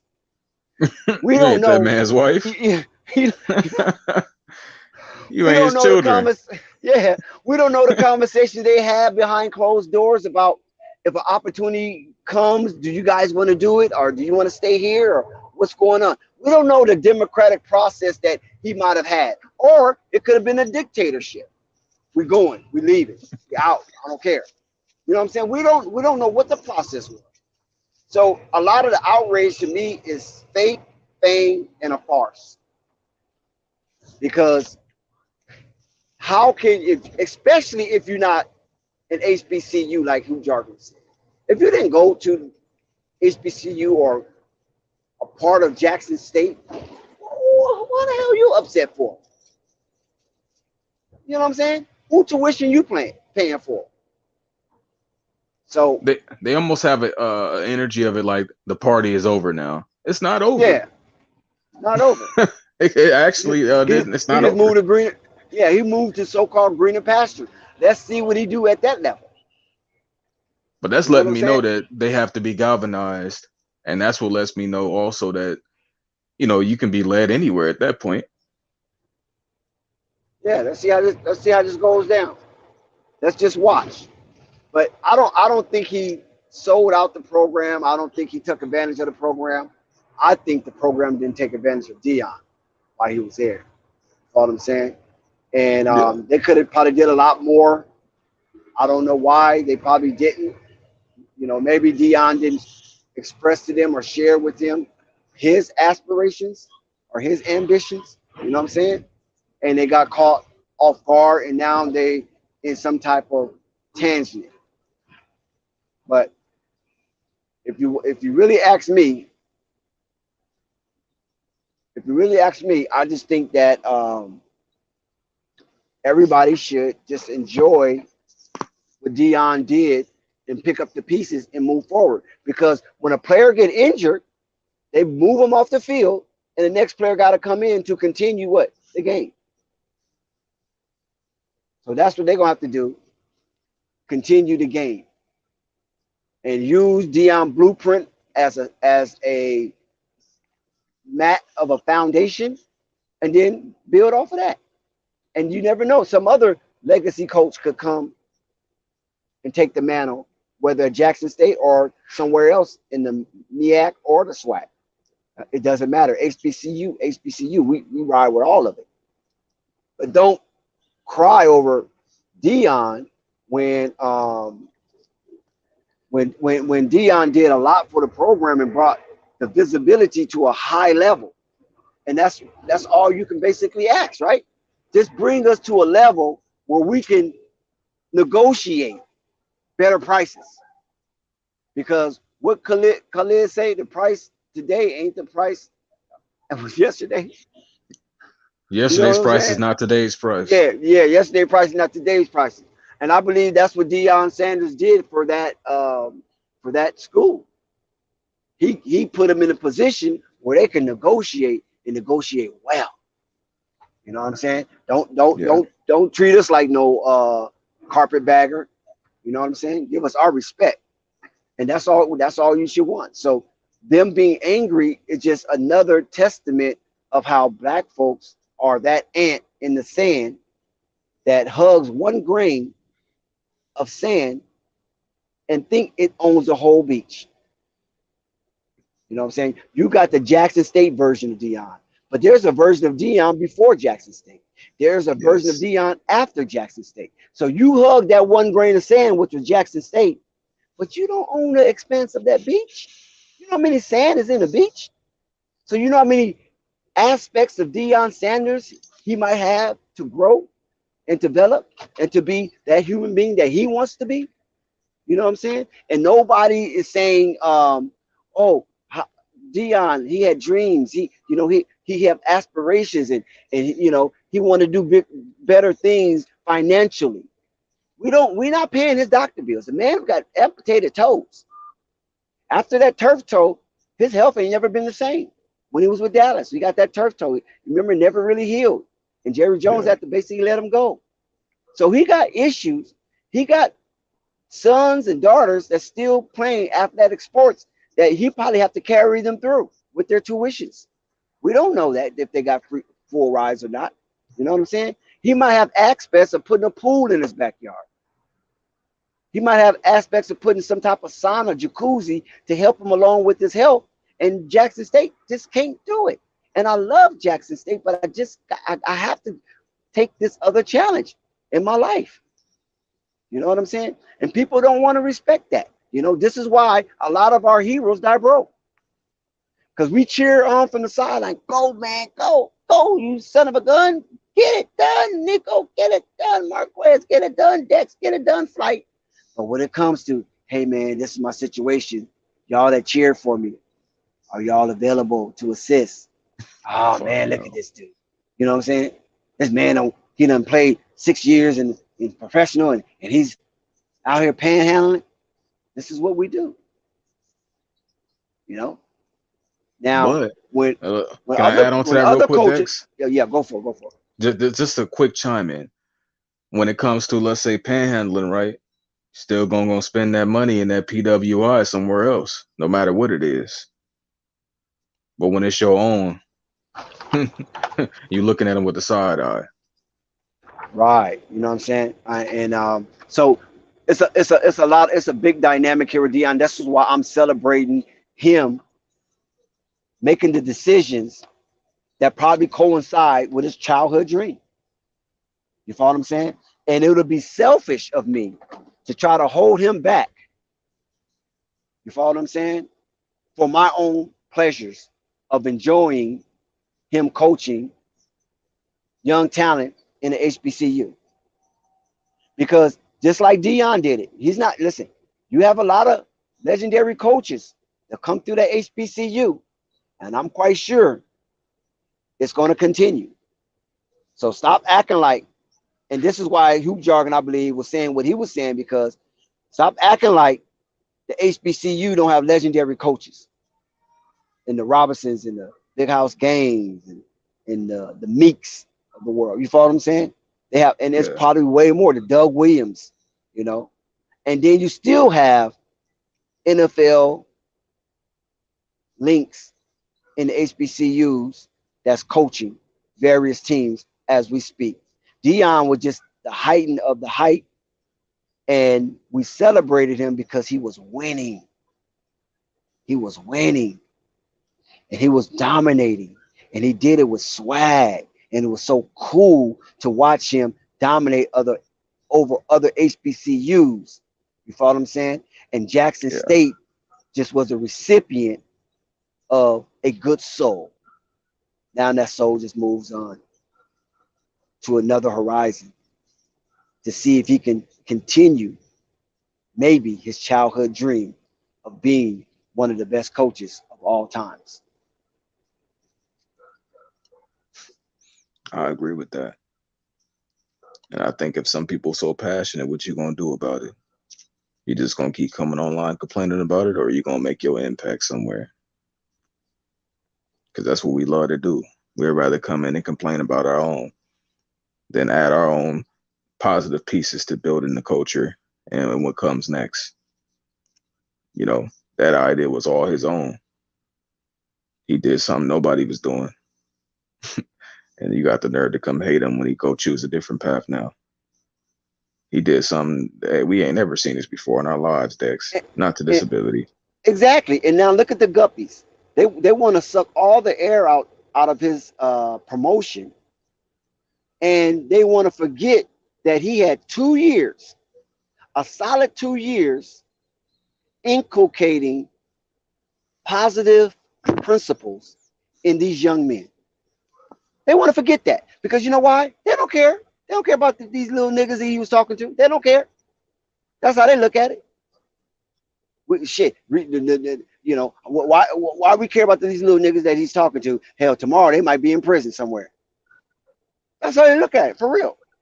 Because if you can't celebrate the man that took 2 years out of his life and integrated his 2 sons in that crowd of young men that he spoke to for 2 years, if you can't appreciate the information 3 decades. He was coaching there before his sons came.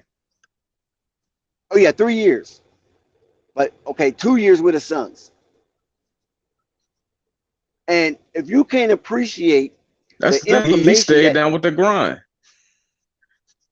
But listen to what I'm trying to say right here. If you can't appreciate, if you can't appreciate the information that he was imparting on these young men, and he was doing it cyclically, where he constantly gave them a cipher, right? He constantly was breaking cells, breaking atoms, because we know that some of our people are stiff-necked, hard-headed, and rebellious.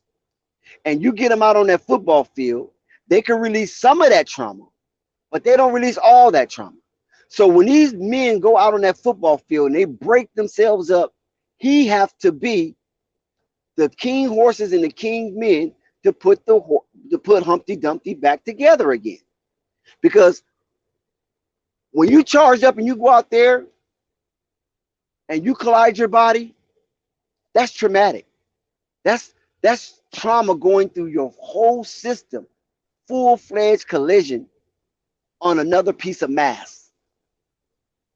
And when these guys come out of that, he has to build them back up to prepare them for the next week to go collide some more and some more and some more and some more. And he done that effectively to the point where they undefeated and they're champs. That's not an easy task.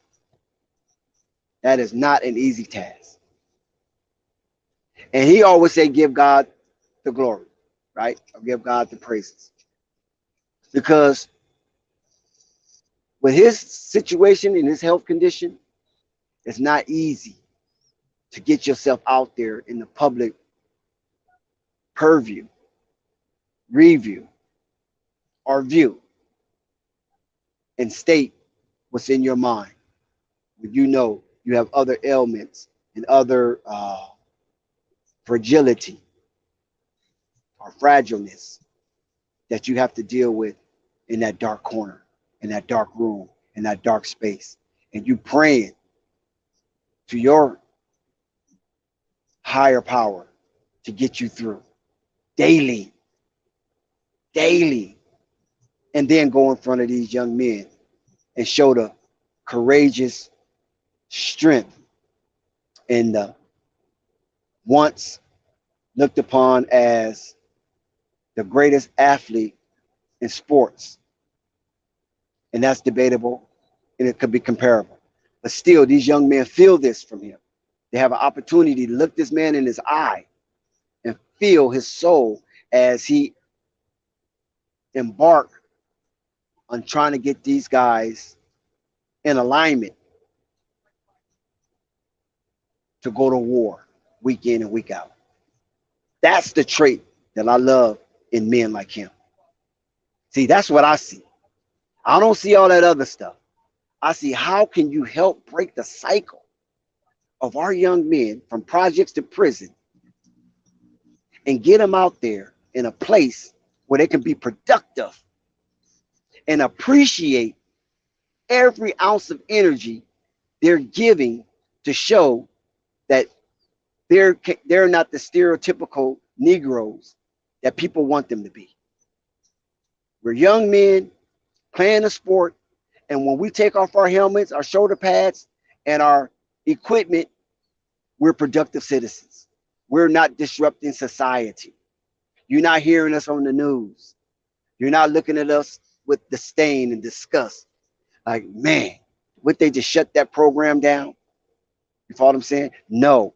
He gets into our hearts and make us feel generous, and people donate to the program and make the program financially flourish so these young men can be comfortable in their foxholes. They can ride in decent transportation to get to the next situation and feel like they have some worth after sacrificing their body seconds to minutes to hours with a brief break in between games. And where a lot of people look upon them and look down at the HBCUs and say, oh, they bereft of talent down there. There's nothing to see. Move on. No. Kill that cacophony. These young boys need to be celebrated regardless of who and whom they play for, especially when they're not out breaking into your car, breaking into your homes, or hitting old ladies inside the head and taking their purses. That's what we should appreciate. And that's why we should support HBCUs the best way we know how, if our budget allow us. Because I know that a lot of us is financially constrained, but if our budget allow us, donate $10, donate $5. It doesn't matter. Just imagine if 1 million black people donate $5. That's $5 million. And it doesn't, and $5 really doesn't hurt us. That's not gonna make or break us. It's not gonna get us kicked out of our pad. It's not gonna make us run out of gas, nor allow us to fix our car. $5 is $5, but at the same time, you can spare that.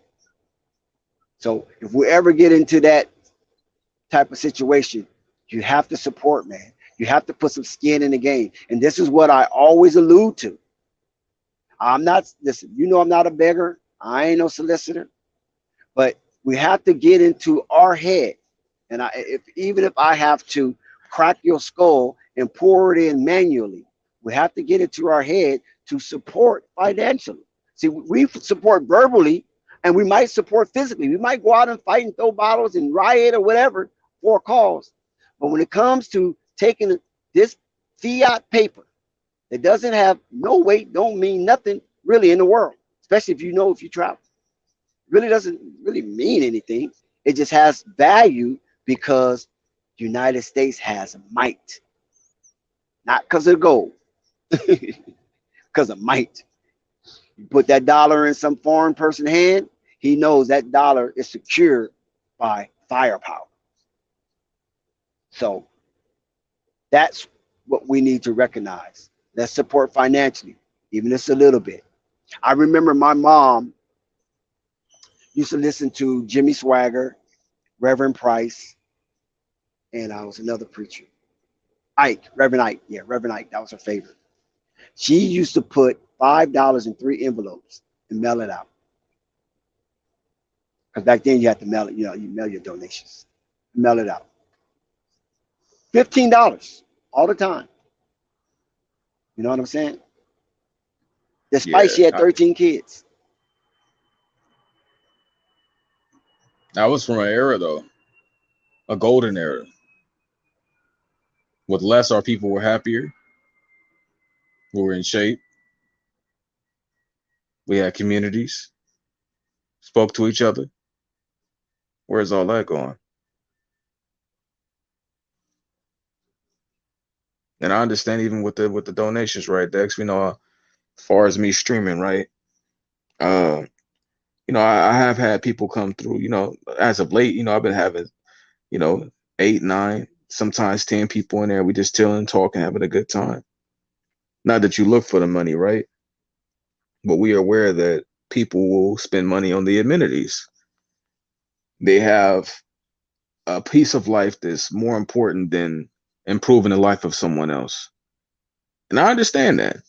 That's why I don't be, let's say, what you use, begging, right?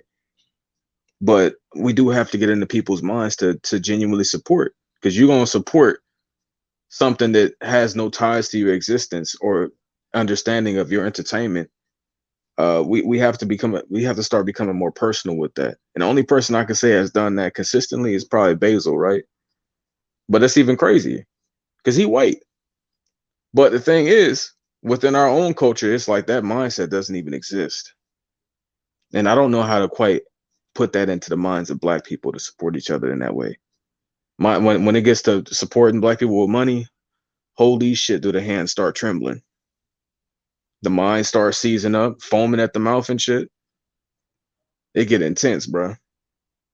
And I want to know how you think that going forward you can get people to be more into that, if you will, as far as when it comes to, 5 ain't a lot. It's not going to hurt you.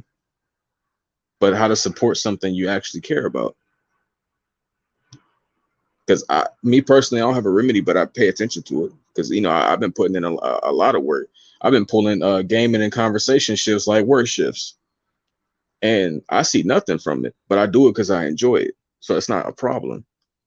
But the thing is, when the support do come, it's from my white brother. I don't know how to impact the minds of Black people to do it. And that's why, you know, the money advantage when it comes to every little institute we see is in their favor. They put money back into the culture. They circulate the dollar. And I've been learning that also. I'll say this from personal reasons, right? From dealing with Asians lately, having conversations with an Asian. If some people already know, they know, but we'll keep it vague today. But how their culture is, if they see an Asian doing something, they're behind it. If they got a voice, a face, or anything, they're behind it. And they be putting their money in it. Few dollars here and there. They see certain businesses starting. Of course, it's not all of them, but it's a majority enough to where their culture can succeed from it overall. Like their ceiling might not be as high as our ceiling, but their floor is definitely higher than our floor. And that's because the people in between don't allow that floor to be that low, especially in these foreign countries. Maybe in their own countries, you know, they got a different setup here. But we see in the countries that they've moved out to, they don't let that, you know, sink or swim by yourself mentality. That don't fly with them, and it don't fly with anybody but us. I know a lot of us, even though we don't want to feed bad habits, right? A lot of us start booty start clenching when you walk around a homeless person that's black, because you know what kind of energy it is. You just start tensing up, don't want to deal with it, turn the other way, turn the music up. And I understand it comes a bit of it comes from enabling, but it's like, you know, let's make it seem to be someone that's less innocent. Well, let's say someone who seems innocent of a different culture. Half the time they are more giving. And I'll say this, right? Because I don't think Dex here right now. Within our culture, I've been paying attention to the fact that a lot of us, we value possessions, we value food, possessions, food, impressing, and women over the growth of our actual species. And as humans, a lot of us do that. But we have a small percentage of people in the grand scheme within this country. And we also have a high percentage of people who value that over their own. And that's what I see as being a huge problem. Because other cultures have enough people to where it's a lot of them that can have the exact same thoughts as you. And there's a lot of them who also share different thoughts because they have the numbers. They have enough numbers to have a section that think exactly like the people that hold us back. And they have a lot of people who can be on the other side of the spectrum that pull people forward. So that's why I'm always bringing back to numbers. That's going to be my thing now, because I want Black people and I want people to especially good people, to start procreating. It's not going to hurt you to do it. And it can only benefit your life unless, you know, barring tragedy, which we, of course, will never look forward to, something tragic happens. But for the most part, bringing some people into your DNA tree, you just got to think of the long-term help and pressure it could take off you, and events and opportunities that you can create, especially, again, if you know you're a good person. Impact a young mind with your good energy and watch what they do with it. Put your good thoughts into a pure soul and watch how they turn it into something. They're going to have to drive. Now I'm going to talk about LeVar Ball, man. LeVar Ball mentioned and spoke on Big Gank about the certain energy and drive and support they didn't have growing up to become certain things. He understood everything that was lacked and implanted it into the next and created monsters from it. Whether it felt as if they were exploited for this and that, doesn't matter. At the end of the day, the long term, you know, Melo might have not had the childhood as long as he had looked forward to. He had to grow up real quick. He was childish for a bit, but he had to grow up real quick. Shit happens. And now he living a life that they was only seeing his dreams as children. And it all came from a mind of we can do this and that if we do this and that. And a lot of us don't have that. And he put the money behind it. And he had a Tina to put the money behind it. He had the grandparents to put the money behind it. And they start seeing it start working. And they was doing it even before it was working. A lot of things to touch on Deion Sanders and Jackson State, right? A lot of these people didn't care until it started working. That's the sick part in my mind half the time. Let me bring up the stats real quick. 2020, 2021, COVID year. We know a lot of teams didn't play a full schedule. Jackson State was 3-3. No Shador, no Shiloh.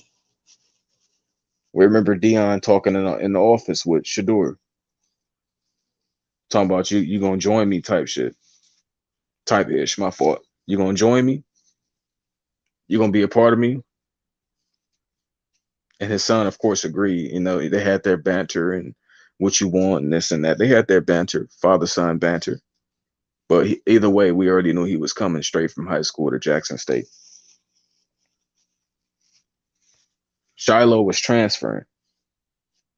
And I don't even know the school he was at, so don't quote me right now. But still, transferring to the HBCU his father was coaching at to come and contribute to something special and raise his game to the next level. Meanwhile, his son, this quarterback, has shown to be one of the best quarterbacks in college. And I already knew Shador was like this. If anybody was like, a lot of people didn't even get onto the train. Not even a lot of people on this train right now didn't watch any of Shador and Deion and the Coach Prime energy in high school. This been happening. They've been a duo, a trio. This was already a thing. They brought it to the next level. And when Deion went and committed by himself, right? Who was checking for him? They was like, oh, Deion Sanders signs with Jackson State. Okay, cool. Haha. 3-3. Nobody's checking for him. Barstool Sports, right? They dropped Coach Prime, giving you a peek behind the scenes. That's dope, right? That was a lot of the first times we really got to see what that team was about. We got to see the spring games. We got to see the whole cast of players that he was trying to build into the men and the locker room and the energy that he has now. And it wasn't quite where he wanted it to be. And he knew that already. He knew the level of professionalism that he also could bring in from two of his own. Literally. They brought a level of professionalism. Like, I think Shiloh and Shador are some menaces sometimes. Because they some balls of energy.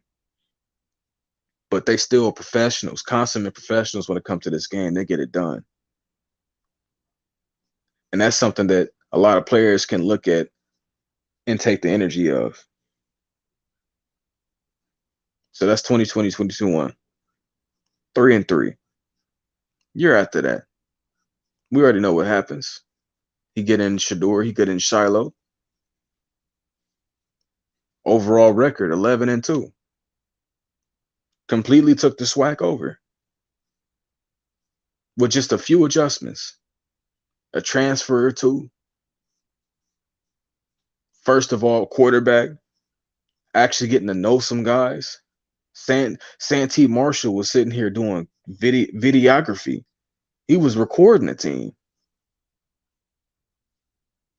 He recording the team. I believe number 38, right? Santee Marshall was recording the team. That's just a photographer. He played high school football.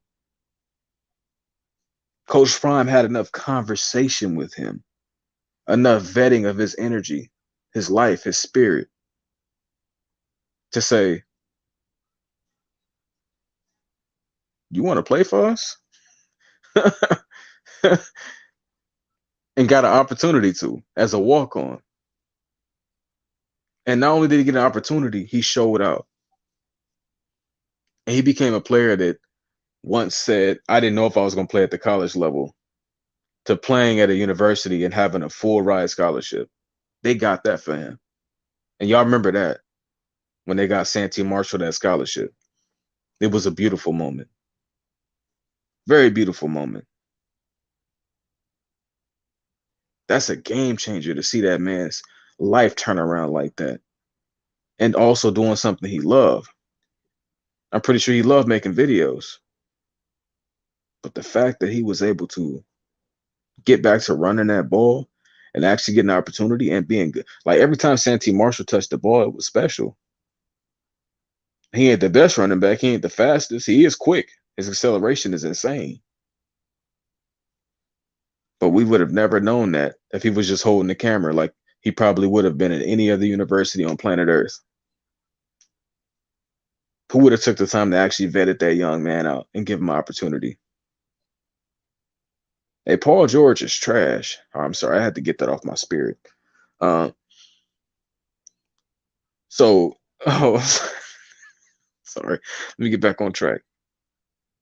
So coming into that season, he understood the expectations he had, and he had his son Shiloh earning number 21, and he had his son Shador competing but not competing for the starting job because we already knew he was going to have a job.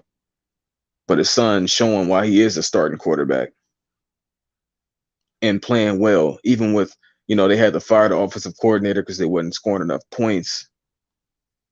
They had to get the defense right because the defense was keeping them they had to keep the defense right because the defense was the only reason they was in the games half the time.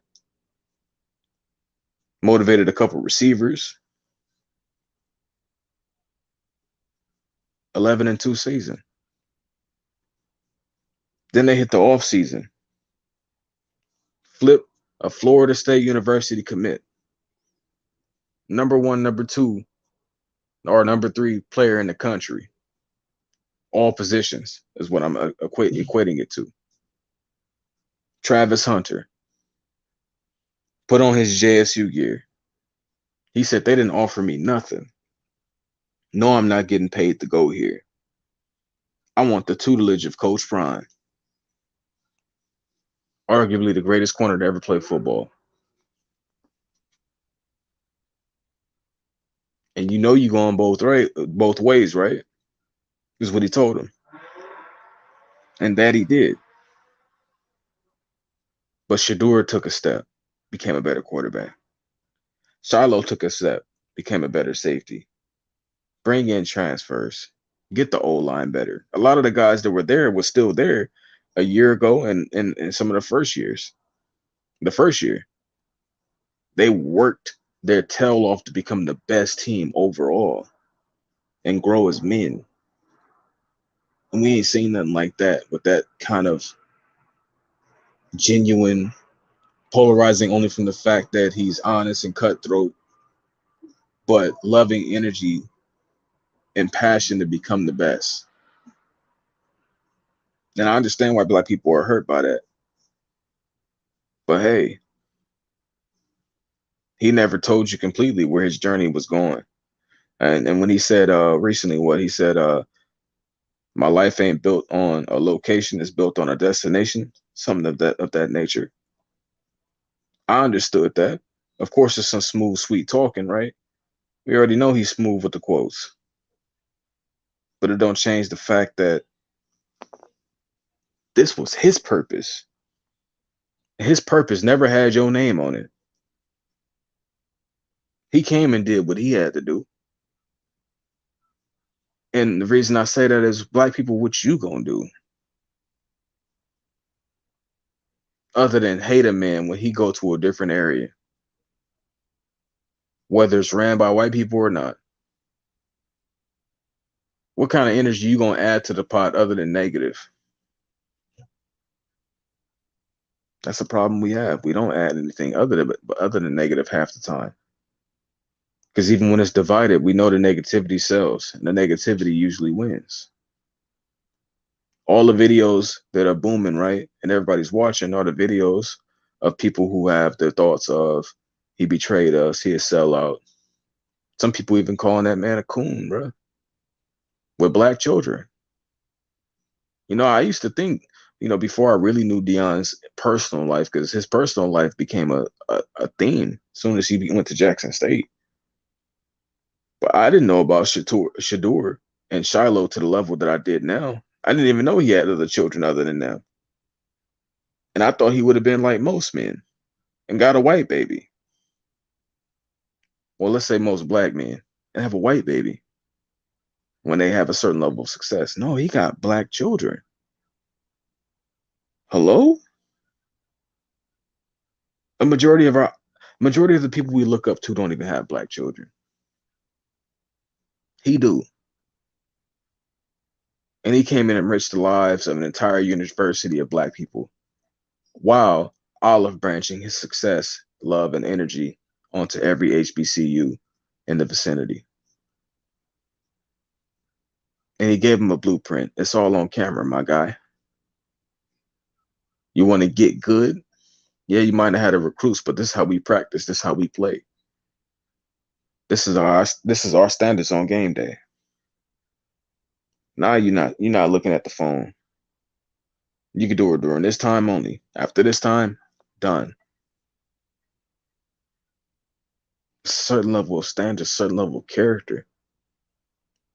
Speech for his team every day, preaching, loving it. And now we got to know that people mad, bro. We got people mad. They're mad at ghosts. It's a joke to me. They're mad at the emotional apparition. My fault. I know I had a long soliloquy there. Nah, you was cooking, man. Almost sound like a bedtime story. Hey, I tried to get into all of it. I didn't even touch the last season. I don't have to. We just watched it. The thing that I would like to compliment you on, Nico, is that how you're a young brother, but you're very reflective, and you can delve deep into certain aspects of the subject, and you almost, to some degree, sound like a 10-year professional. I appreciate that. I mean, I try to have that ability from just having a bit of introspect and a bit of retrospect. What else are we doing here? A lot of people, I don't know what they're here for half the time, but I at least try to grow my mind. At least that's the least you can do. You don't even got to move to do that. Literally. So that's why kind of what I pride myself on, and that is just taking a moment to think about something and put the pieces together. Life really like some Legos. Just put the pieces to fit, especially mentally. Yep.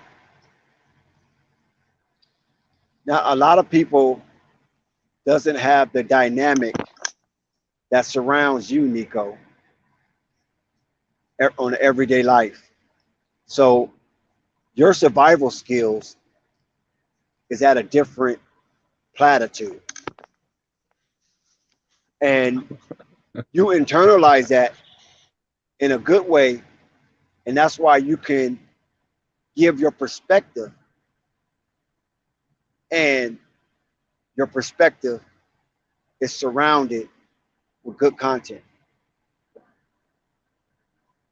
You know what? It's also a fault to me too, right? I'll add some faults to me. It's just because I know so sincerely that this isn't the only life that we have, that I almost don't value it to the level that I should. You know what I'm saying? Some people wake up with a certain level of hunger to accomplish certain things here. But for me, it's more message oriented. You know, some people want to go grind and do this and that. I don't mind doing that. But I'm not driven by the things that make some people do that. Because we know a lot of, and I know you can attest to this, and I always go to these type examples. But we know it's a lot of men that's only succeeding in anything in life for the pursuit of women. They got a money, they got a car, they got money and a job, just for attraction purposes. Well, I Like, mean, you gotta attract them somehow, Nico. I mean, you want us yes, to co-mate, right? yeah, but I'm just saying that in the way of like, if that didn't exist, a lot of these dudes wouldn't move a damn muscle. So I'm saying like I'm not driven by that. Like if I really had a certain pursuit like that, I'd probably I'd be driven by that right now. What I'm driven for is spreading a good energy, a message, a mindset, an understanding. Like if I can get into something that makes money, that's why I'm doing Yeah, what I'm that might doing not now. get you But laid though. well, yeah, it's not for a lot of people. They unfortunately don't get Yeah, you blessed need to to be find a over 6 flower foot. child girl. Let me say something. Let me say something though. You saying some good Uh-oh. stuff, Nico. Some real powerful stuff. You too, Oh, access that's that. coffee. That's coffee. Yes, I was. That's why I Oh, had to be salute, bro. quiet. You Shout out do to you coffee. said thanks a lot. I appreciate that. You said some powerful stuff, Nico, as well as you did, Access Dex. It's imperative that we get these points across. A individual like Coach Deion Sanders, prime time, could never ever be a sellout. The man is a father to 5 children. Where was everybody at when he was raising his children? Where was everybody at when he was going through his divorce? All these things are traumatic. All these things are traumatizing. And then he let you into his life. He become a high school coach. He go to the next level and become a coach at Jackson State.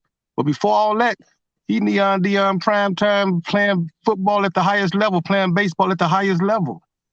Ain't nobody never even experienced nothing like that. It's easy for people to talk garbage, specifically people of color. The only coons are the coons that talk garbage. The only coons are the coons that don't invest. I heard Access Desk say, start giving some money. And people have a problem with that. I heard Nico say, people of color cringe when they got to support other people of color. And it shouldn't be like that. But we got to understand our history, right? We was all going through situations with our ancestors. And today, our people are traumatized and ain't had no therapy, ain't had no psychology. You know, when you've been enslaved and engulfed, now your mind, you walk around enslaved in your mind. It ain't the people that's in prison locked up. People are locked up and in prison in their mentals, in their mindsets. You know, when you came out with your entrepreneurship access Dex, Greedy Gorilla, right? Is it called Greedy Gorilla? Yes, sir. Yes, sir. Yes, sir. How many people really of color really invested in you? You see what I'm saying? Yes. So, and it's a sad commentary, and it's still going on today. We got people like Deion Sanders gave something to the world. And like you said, you don't know what that man going through. He had toes amputated. Ain't nobody was there for that. They didn't care about that. They only care about talking about the garbage. And that's all they do. Those are your coons. Don't get mixed up. Don't get lost. Don't get entrapped. It's a sad commentary that we can't see it. Yeah, I like to have fun. I can be comedic. I can get with my guys and we talk a lot of garbage. But when it's on this conscious level, on this business is first class business that need to be addressed. And Coffee, let me ask you a question. Of course. How many players is on the HBCU Jackson State football team? It's about at least 40, right? I think a little bit more than that. It's more than that. Well, let's just say 30. Let's give him a bit. Let's be conservative. Let's say 30. So Nico said he'd been coaching them for 3 years. So for 3 years, he has imprinted good positive vibe, maturity, and accountability to 90 young men that's going to come out and be fearless and productive in society. Now, maybe a few might fall by the wayside, but that is a really good number. How many of the detractors can sit there and say they had face-to-face with 180 eyes talking good shit and making sure there are productive citizens and good human beings? Specifically, when they come, and the majority come from fatherless households. So here you got a father on deck with his children, and you got another father on deck with his players. That's a privilege within itself. Just be able to go to an institution and get that foundation. You know, he did so much, not just for Jackson State, but to the world, showing coaches, showing other people. So he kicked off a chain reaction. What coaches need to do now, especially people of color, pick up the pieces and say, what are you going to do? How are you going to be impactful? How are you leading? What's your standards? What's your foundation? Where do you start at? These are the things, he's got the principles, man. That man went to the next level, and he's a competitor. He want to challenge himself at the next level, as well as do well with his family. I mean, continually doing well with his family. He got a family first. He's a family man first before all that other stuff. He's a family man first. And then before that family man first, he's a black man first. All that. People don't see that. People just here to talk and talk and talk, which is cool, because that's energy too. Everybody need a job. The haters got their job. Their job is to hate. That's motivating to a person that's inspired, that's ambitious, that got determination, that got drive. That person ain't gonna never stop because you call him a name or you say he ain't nothing or she ain't nothing. A person with ambition is gonna keep on driving. They don't care nothing about none of that. They got troubles and obstacles in their life all day life. So they see that. That is nothing but like gas. That is easy. So when you see a Coach Prime at Colorado, man, witness greatness. You witnessing greatness. Just like when you see LeVar Ball, you witnessing greatness. You said something that was very impactful, Nico, when you said his father dropped down the things that they was going through. And so what LeVar did, he took that and it made it even better. He took and said, thank you, daddy. Thank you, mama. Let me take this to a whole nother level with my children. And that's what he did. He built off that foundation. You can't hate a person like a LeVar. You can't hate a person like Deion. If you is, there's something going on with you. You a coon. You a coon because all you do is talk this riffraff. Flight Sports TV. How many people really contributed to Flight Sports TV, especially financially? I can say, man, myself. Hey, I saw Basil, but then I don't know what Basil is. I know he's a Caucasian man. I really ain't got that tune on Basil, so I ain't gonna even comment on Basil. But I know there's more color people on this channel than Basil. And it's always a problem giving up $2, $5, $10. Even with Ball Facts, even with AB the Hero. We should always support these channels, man. Always. $5 is not gonna hurt you. I see what Access Dex did when he went out there and got LeVar on this thing. That was huge. That was huge. Because now that installed more confidence in LeVar and because LeVar can't trust everybody, man. Can't trust that circle.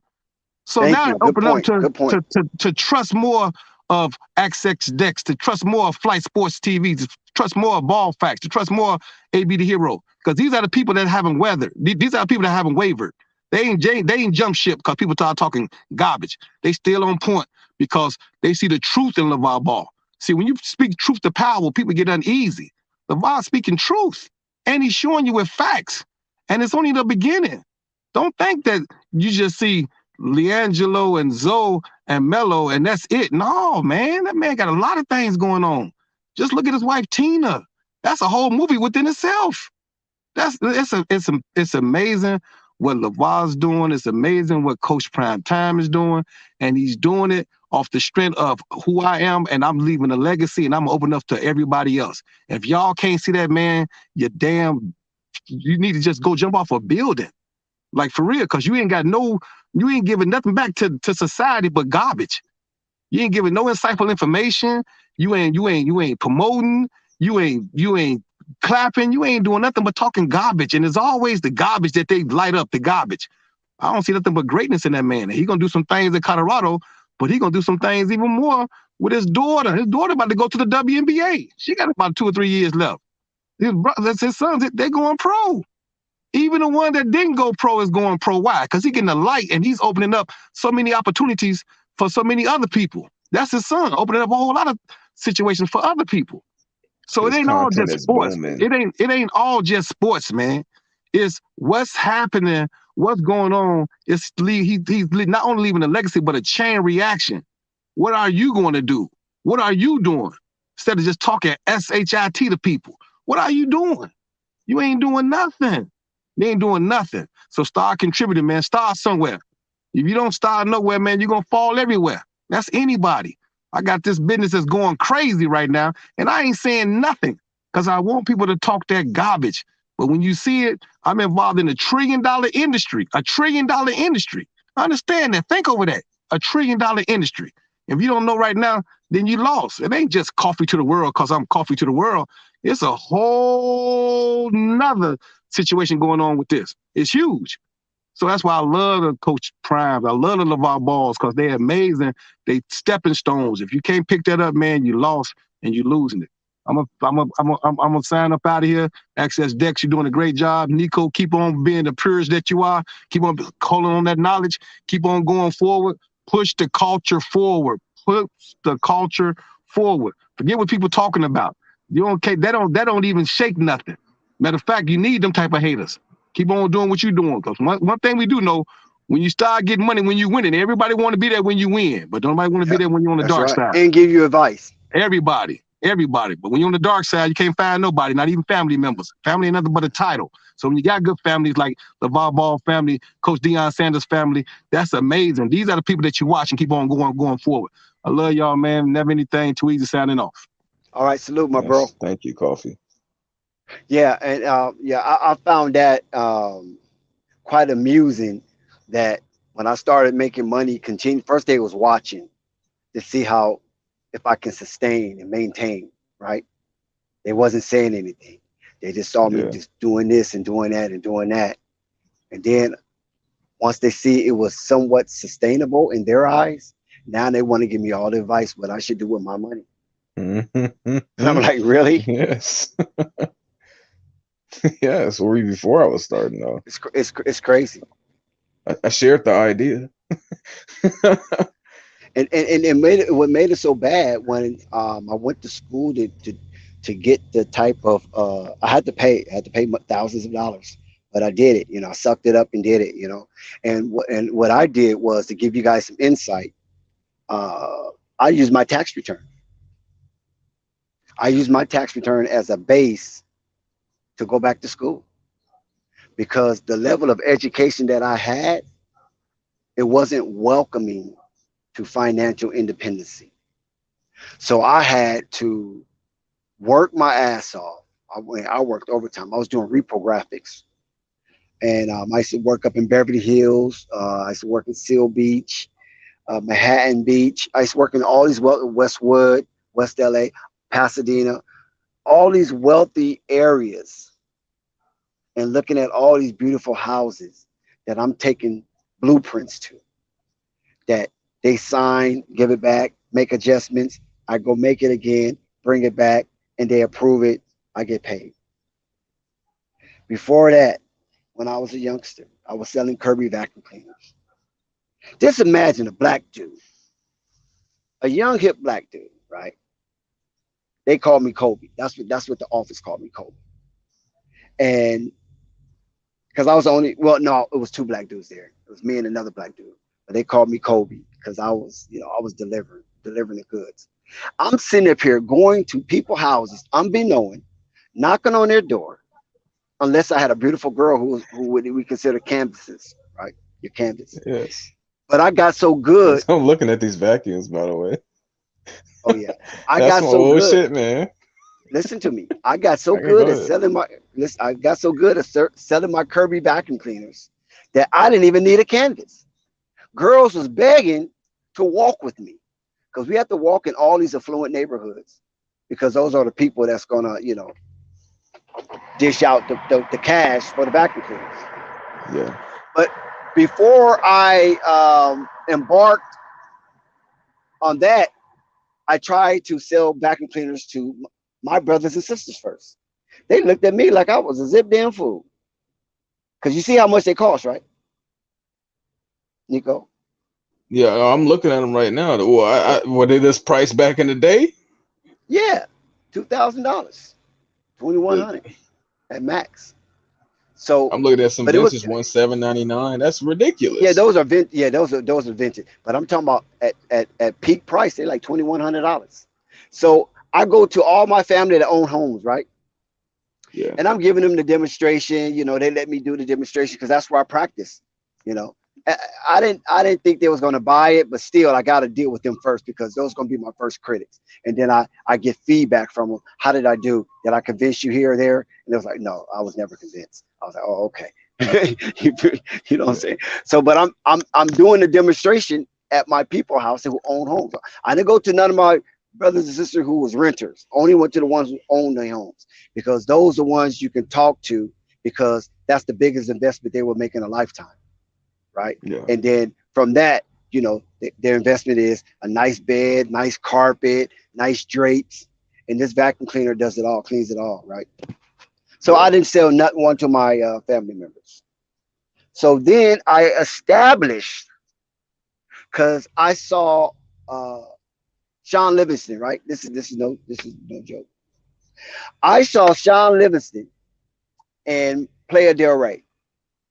And when I saw Sean Livingston, this was a Clipper, he had a baby blue 300. So I'm thinking, a baby blue 300? I'm thinking, why would he buy a 300? You know, he's a fucking basketball player. He should have a Rose, you know, Bentley or something, right? But anyway, I took that and flipped it when I was doing my sessions as a Kirby representative. So when I was going into the homes of these people that was not sometimes welcoming, because most of them was Caucasian, there was an affluent Caucasian. And normally it means no niggas allowed. But anyway, I fought through the rejections. I fought through the denials, the excuses, and I tried to overcome all impediments that was in my path to push these vacuum cleaners because it was a good return on the commission. And eventually, some people let me in because they look at me like, oh, look at this little monkey. He sounds educated. Come in. What you got to offer? I love the way you talk. You seem different. You know, you get to hear that type of stuff, right? So you could tell what type of individuals I'm dealing with. And so they let me into their home, especially the women. Now, the women was letting me in. The men was no. And a couple of times women let me in. And when the husband came home, he was like, what is going on here? And he was like, oh, dear, this is fabulous. I mean, you need to hear this guy. No, I don't need to hear anybody. What is he doing in my home? He said, hold on, Dexter. And they go talk to the husband or whatever. And then he sit there begrudgingly listening to my demo and watching me put down the Kirby.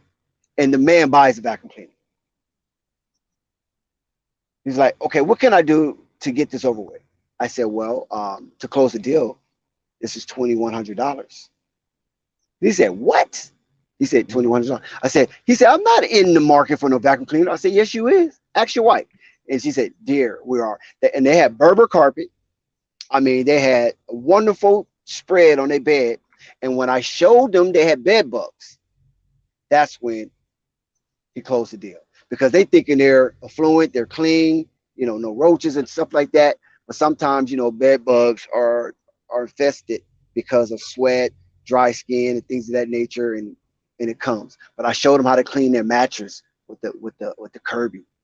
And once I did that, I was selling them like cheese, you know what I'm saying? Like hotcakes.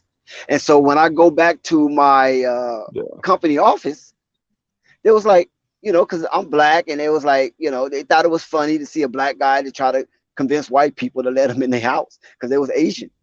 This company was owned by a Chinese guy named John Lin. You can look him up. He was an immigrant and became a multi-millionaire dealing with vacuum cleaners. So John Lin, Chinese immigrant. So he used to always be amazed. Normally he doesn't come to the rally. Because when we sell vacuum cleaners, we all have a rally and things of that nature, congratulate each other, and then explain how we sold the vacuum cleaners that we sold, right? And so every time that I sell multiple vacuum cleaners in one day, he'll come. And he always like, oh, Kobe, this is Kobe. You guys lazy. You don't do anything. Kobe do everything. You know what I'm saying? Kobe sell 3 vacuum cleaners. Let's give him a round in the hand. Now, 900 goes to him. The rest goes to me. So every vacuum cleaner I sell, it's going to be 900 or better. So the leeway from 2,100 to 900, I can be flexible. If I like you, I sell it to you for $1,000, make $100. You know, so be it. Just close the deal because I get a bonus if I sell multiple vacuum cleaners. But if I really ain't liking you, feeling you, 800 is the lowest I go.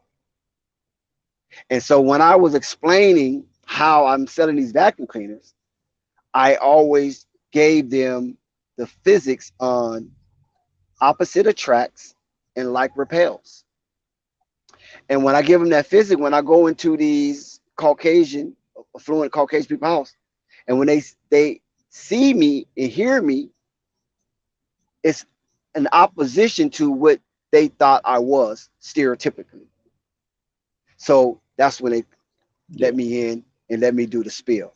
And then when I start giving them my product knowledge on a vacuum cleaner, because I knew everything about it. I studied it. I took it apart. You know what I mean? I studied every nuance of that vacuum cleaner, nuts and bolts of it. So it's nothing nobody could tell me. So it's nothing you can do to make me stop after you initially reject me.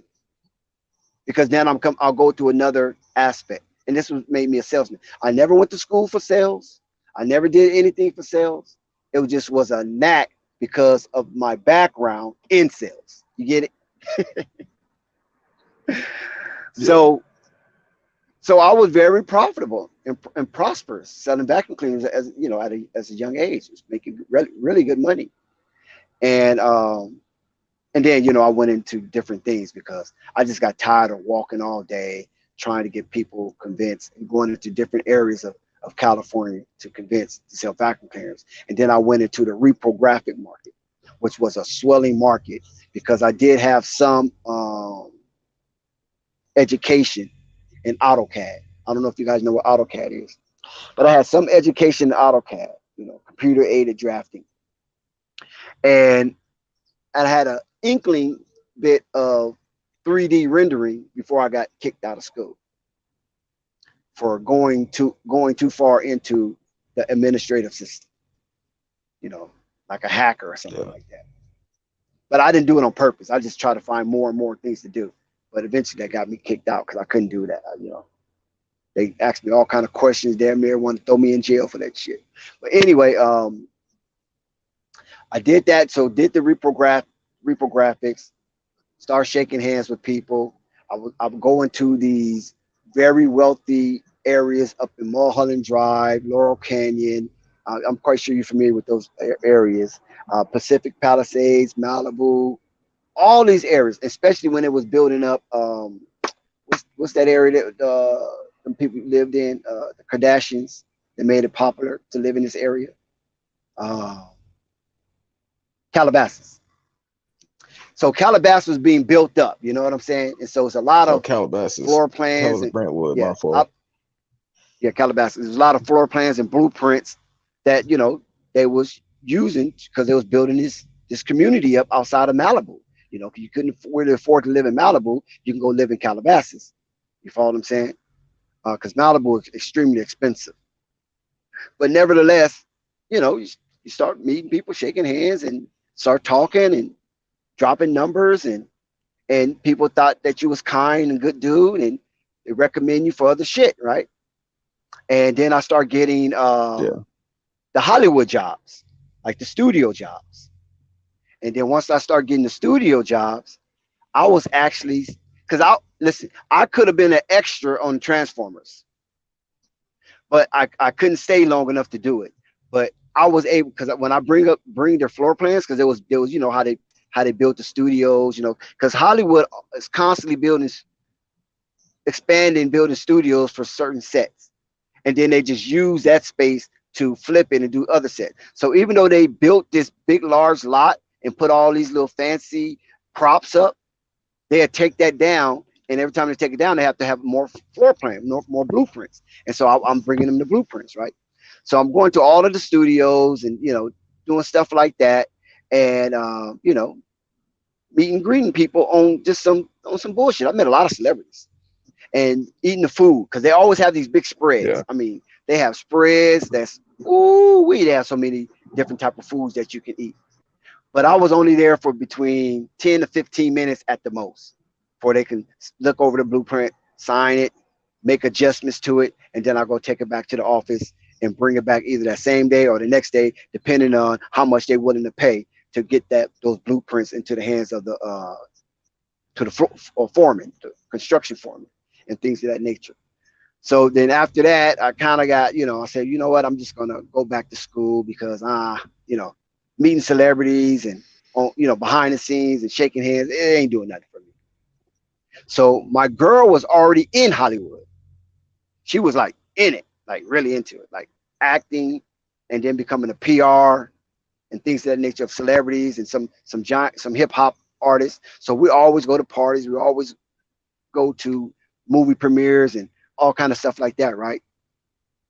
So it was cool, but I'm really not that Hollywood guy, because I call it Hollywood. I tell her, I was like, I don't know what's up in that Hollywood. You know what I'm saying? But whatever you're doing, keep doing it if it's bringing you the bread. You know what I'm saying? And so, Sneakerhead, now I gotta time you for that. Come on now. Well, I'm quite sure, she probably dumped a few celebrities here or there, but who cares? Just get the job done, close the deal. You know what I'm saying? Keep the bread coming. So then after, like I said, I went to school and all that type of stuff, and just got into different aspects of service-oriented businesses, and then kept it pushing until come up with the greedy gorilla and have some side income. And another thing that I do, I'm not a trader by trade, but I do a lot of trading, because I have to enhance my portfolio, personal portfolio, and I have a retirement portfolio, and I also have what we consider a safe portfolio. So I got 3 different portfolios on my profile, dealing with trade and all that. So right now the market is killing me. I don't even like to even look at what's going on right now because I'm down, I'm losing. But a lot of times when the market is up, I get dividends, and that's side money.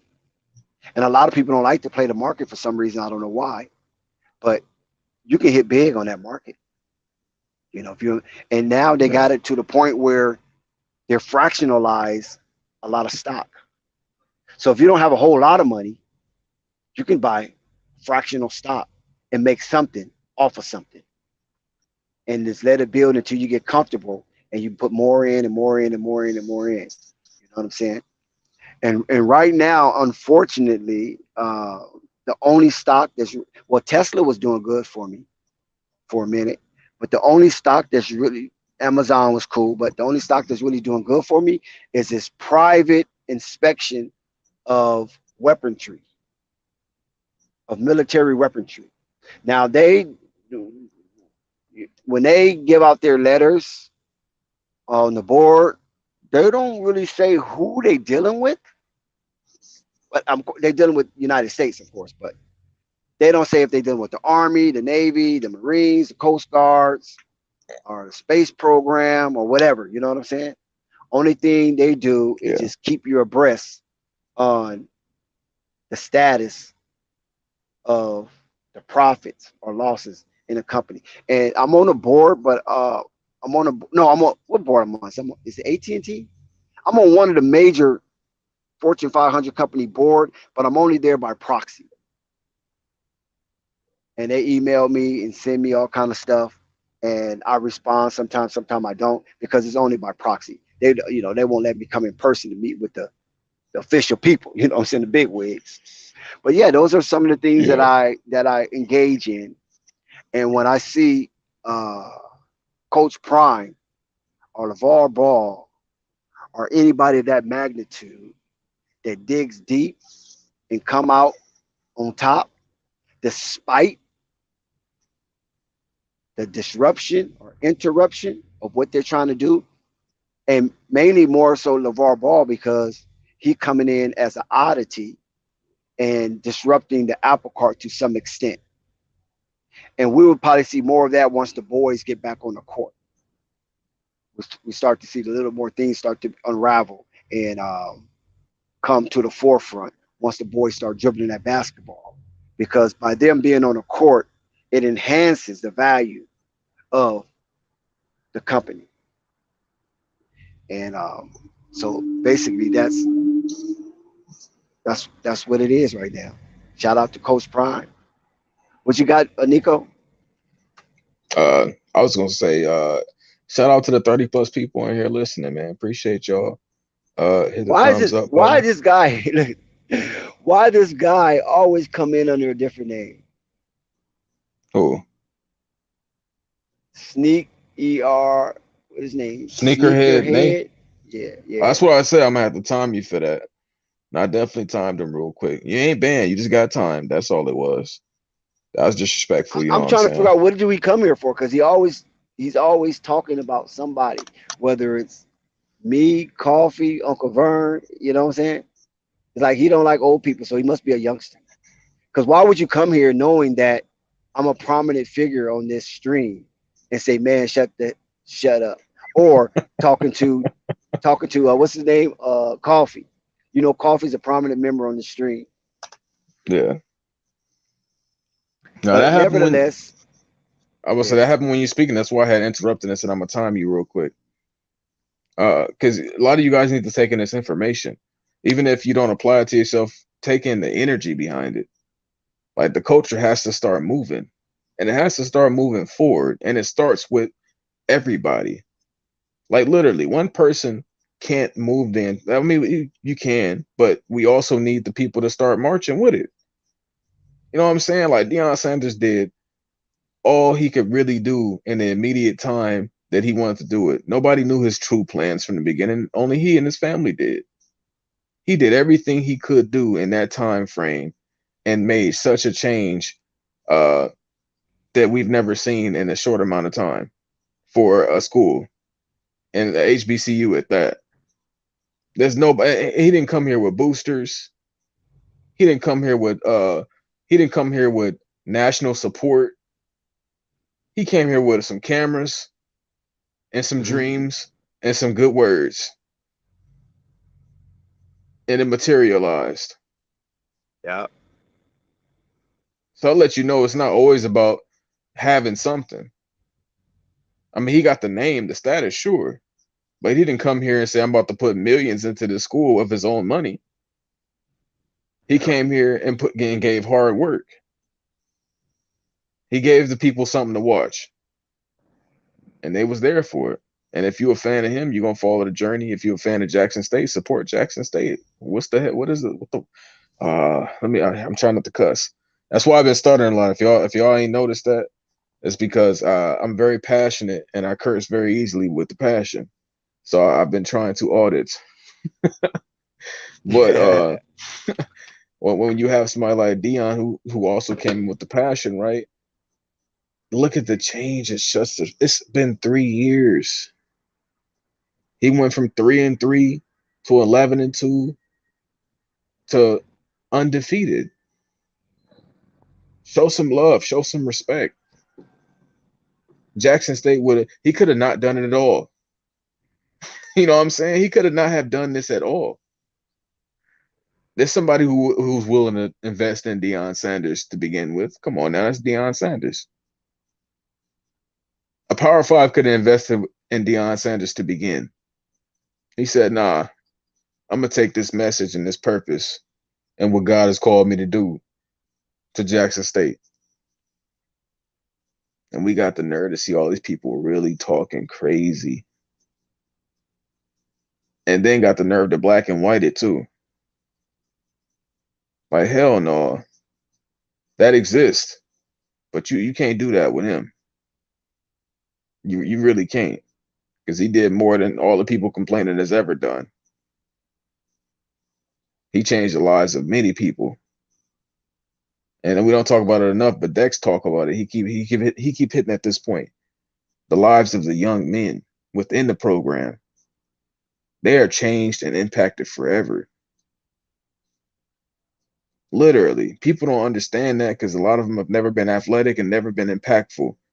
Well, I wouldn't say impactful, but impacted in a way that truly has changed them. But for me playing sports, I understand it. I ain't have all the best coaches, but I did take a lot of the mental lessons. And that's why when people ask, "Oh, you went to manual arts and all this other stuff," and they ask about why, I don't have the kind OG of, manual arts. you know what I'm saying? They ask why you don't have the, the typical energy that comes with that area, and it's surrounded with a lot of people there. It's because when my coach was speaking, I was listening. I initially started off with some masking coaches in ninth grade, and 10th grade had some masking coaches. I didn't, I don't really discriminate. If you good human Okay, beings, but Nico, what's your size? Because people gotta understand the dynamic of the area that you grew up in. So what's your size? I'm 6'3" out here, Dex. See, 6'3". How much you weigh? Especially around that time, about 300. In high school? I was like a brick house. Yeah, I was a lineman, Oh, Dex. wow. Yeah. I So was out there listen, benching 335, all types of stuff. Nico is out there with humans hunt humans based on their locale or the color they choose to wear. And that geographical location, if you big, little dudes ain't trying to hear nothing, because they ain't trying to be smacked up on the wall and somebody talk about it. So you really have to be kind of careful of how you speak, because shorty's out there with pipes and blowers. You know what I'm saying? And if you get a little out of hand and they get a little intimate, man, fireworks can ensue. So you got to be careful as a big dude around a lot of hot-headed shorties thinking that they own the surface. So I understand your humility and why, so far, you know how to survive South Central, in the words of Ice Cube. It's a lot of little man syndrome. It's a lot. Oh, it's a lot. I done met many people lot. that have been like, "Where you from?" I didn't been asked that many times walking the streets by myself. It's never been by no dude my height. Right. That's exactly. never happened. So you know what I'm saying? Yeah. Trust me, I know the dynamic. You know what I'm saying? I know the Let dynamic. me ask you this, Dex, not to throw you off, but I want to bust a Marvin. What do you think about let's say God says, just don't tell me that God told him to go to Jackson and God told me to go to Colorado. What's your opinion on that? Wait, say that again. A guy saying that basically the sentiment of God told me to go to Jackson State, and then now God told me to go to Colorado. What's your sentiment when it comes to Deion and his faith and talking to God, and he's called me upon this mission to go to Jackson State. He's called me upon this mission to go to Colorado. Okay, God says, just don't tell me that. Right. First of all, I'm an advocate of belief in a higher power. I'm not running around here on demon time. Yes. Because I know my life is a testament to that. It's a lot of things I just haven't shared on this stream, but my life is a testament to there's a higher power. And when he says that, I don't have a problem with it. But the version of God that he might be representing, I don't know if I represent that. I think God is in all of us, first of all. And there's a mission that the higher power always steers us to bring out our purpose. And so the only how you're going to bring out purpose is you got to have pressure. So Deion saying that God sent him to Jackson State, I can believe that, because look what happened. Didn't he damn near make a miracle at that institution? And doesn't God is the makers of miracles? Now we want to see if he can make a miracle at Colorado, because I believe in elevation. You know how Rakim said about elevation, Rakim the rapper. I believe in elevation. Living in mansions, constant elevation. You follow what I'm saying? Relax your mind, let your conscience be free, EPMD. So in order for a person like Prime, who's very energetic, but is also older, he wants to be challenged. So if he prayed to God at some point in his life for a challenge, show me that you're with me. And this could be some of the aspects of God showing Prime that he's with Prime. And then God say, okay, Prime, this is what I need for you to do. We need a visual on how to talk to these young boys and turn them into men and making them productive human beings out here in a world that don't give two fucks about them. Right? He's doing that. When you look at some of them human beings that Prime had close contact with, he was imbued with a spirit to stir these young men and aggravate their trauma and set them off in motion in a direction that was positive. So now he's taking this to Colorado into a Power 5 conference, whom Colorado is deemed to be the worst team in the Pac-12. With competition all around. You got Utah, you got Arizona, you got who's over there next to you? I think those two are Pac-12. So he got to compete with recruiting with some of those teams, especially Utah. You follow what I'm saying?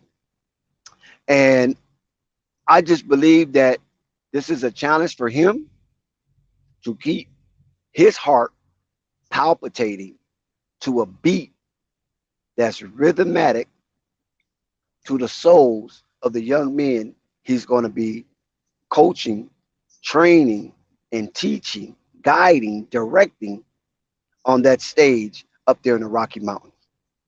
And like I said before, if Prime going to be successful, and this is a God journey, he's going to have to teach those players how to breathe. I know that sounds kind of weird or corny, but it's difficult to breathe up in there, especially when you're there constantly. So that adjustment is going to have to be made. So he's not going to be able to get players in and out of portal and be successful. He's going to have to get players that's going to remain there and settle there for 3 years in order for him to be successful. Because those players and those young men are going to have to calm themselves and don't get too excited and learn how to breathe and use their talent and their coaching directives and execute on the field at the same time, not overexerting themselves in those Rocky Mountains, because that can easily be a downfall for any coach if they're not careful with that dynamic, with overexerting your players who is gasping for air because it's tough to breathe and lungs get constricted up there in those Rocky Mountains. So it could be, Nico. It could be a calling. And if he believes it's a calling, hey, who am I to say it's not? I got a take on it.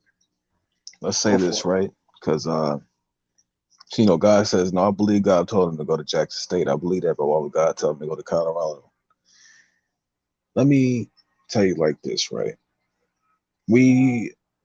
I guess we looked it up recently. Colorado might have the highest white population in the entire U.S. I think 93 or 92%. Deion Sanders, unlike many who assume these successful positions, and man, this is what I hate, right? A lot of these coaches who are black adjust their blackness. It's digestible blackness. It's a certain way that they have to act when the cameras are on and a way that they act when the cameras are off. One thing I give Deion credit for doing is being himself in all situations. And I think that it's a task within its own to go to a place like that, be all of the black man that you are, and make those people love you and push the love of your culture and have the perception and the minds impacted there through winning, through a message, through family that has more love and respect for your people pushed to the masses of let's just say in this country in opposition. Because we all humans. Ain't nobody ops out here for real. But we understand that there's a division. Deion Sanders has went to an area that is completely opposite of what he's used to. He's not like the other Oreo coaches with white wives and adjusted blackness. He's all of himself. He coming with his black ass children, his black woman, and his black mannerisms and his black ways. And he gonna make them love it. And I look forward to seeing the way that the culture shifts and the way that people within that specific state start to think differently about our people. Literally. Well, we know Colorado have had some incidents where, police violence against unarmed young black men. But at the same time, Coach Prime is one of those unique individuals that can sit well with in the Rocky Mountains, because I don't know if you remember this, but they had a coach named Mike McCarthy, and he was very, very conservative and religious. You ain't talking about the Cowboys coach, are you? No. Okay, I just gotta make sure. I don't think that's not Cowboy coach. I think it was different Mike McCarthy. All right. I think he passed. And he called for 1 million young white boys to march on Washington. I don't know if you remember that controversy. Million White Man March. So now I think he called Pastor McCartney down. So Michael McCarthy. So he embarked on something that was unusual based on faith. And Colorado was pretty, good for a minute, under his reign, but they didn't win anything, but they was competitive, the Nebraska kept knocking them down, you know what I'm saying? And I think Texas knocked him down a couple of times. McCartney. Yeah. I typed in McCarthy. It's McCartney. Yeah, okay. And so having coaches with high faith brand is not unusual up there in the Rocky Mountains. That's what I'm trying to compare. Yeah. Because having him, you can't go no more religious with what he done up there in Colorado.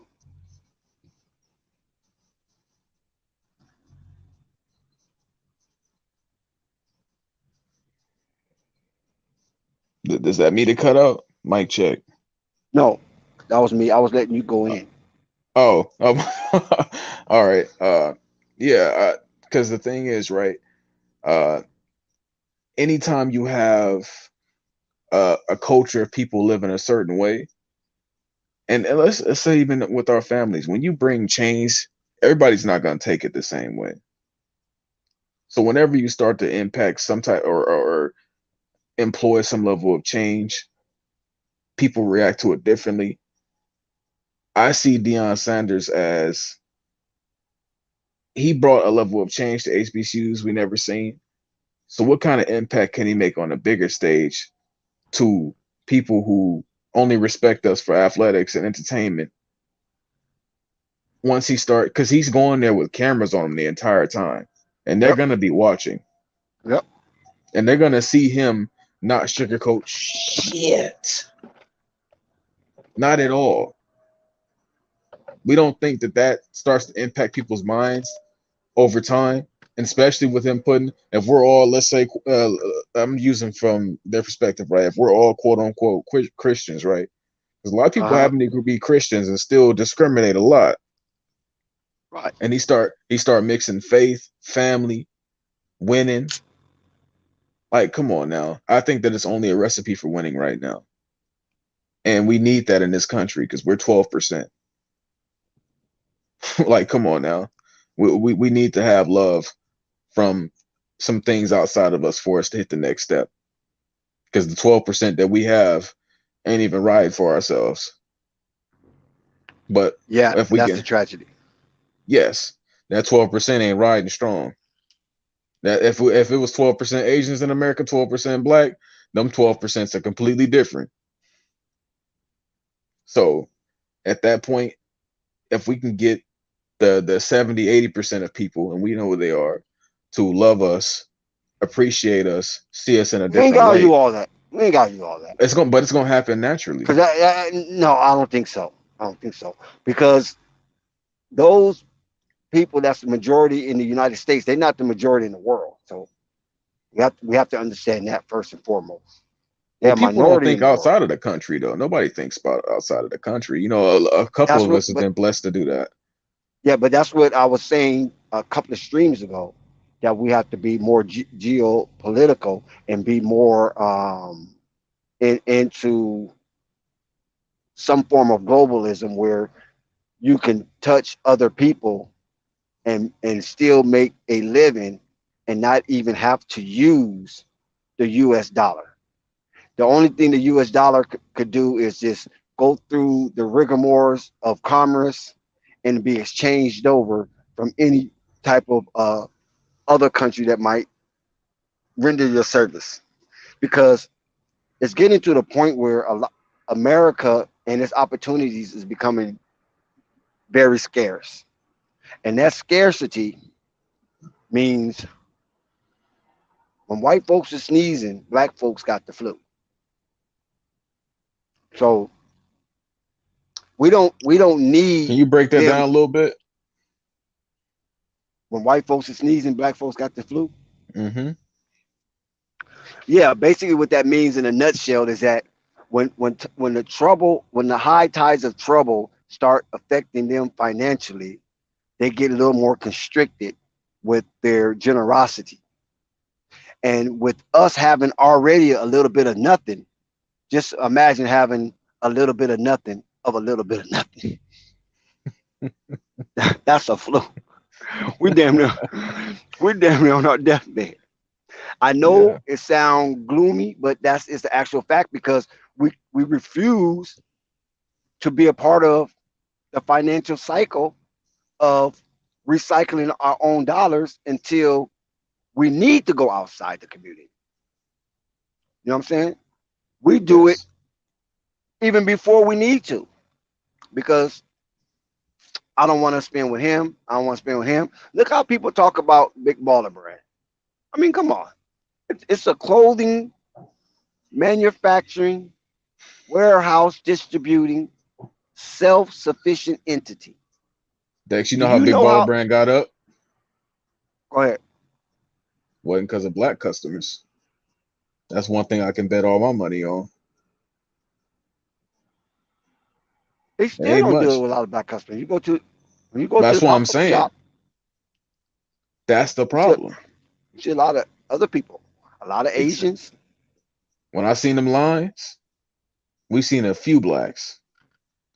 But that just to round it to my point, that's what I'm talking about. When you get these other coaches to really invest and see us differently, it's going to affect the smaller versions of ourselves because they're No, going to have a you said, make like they have to like us. And I'm telling you, they don't have to well, like us. well, they don't have to, but it's going to happen naturally. Like once you get more accustomed to something, you're going to start to be like, for example, I never had a dog my entire life. Whenever I was around dogs, booty get tight.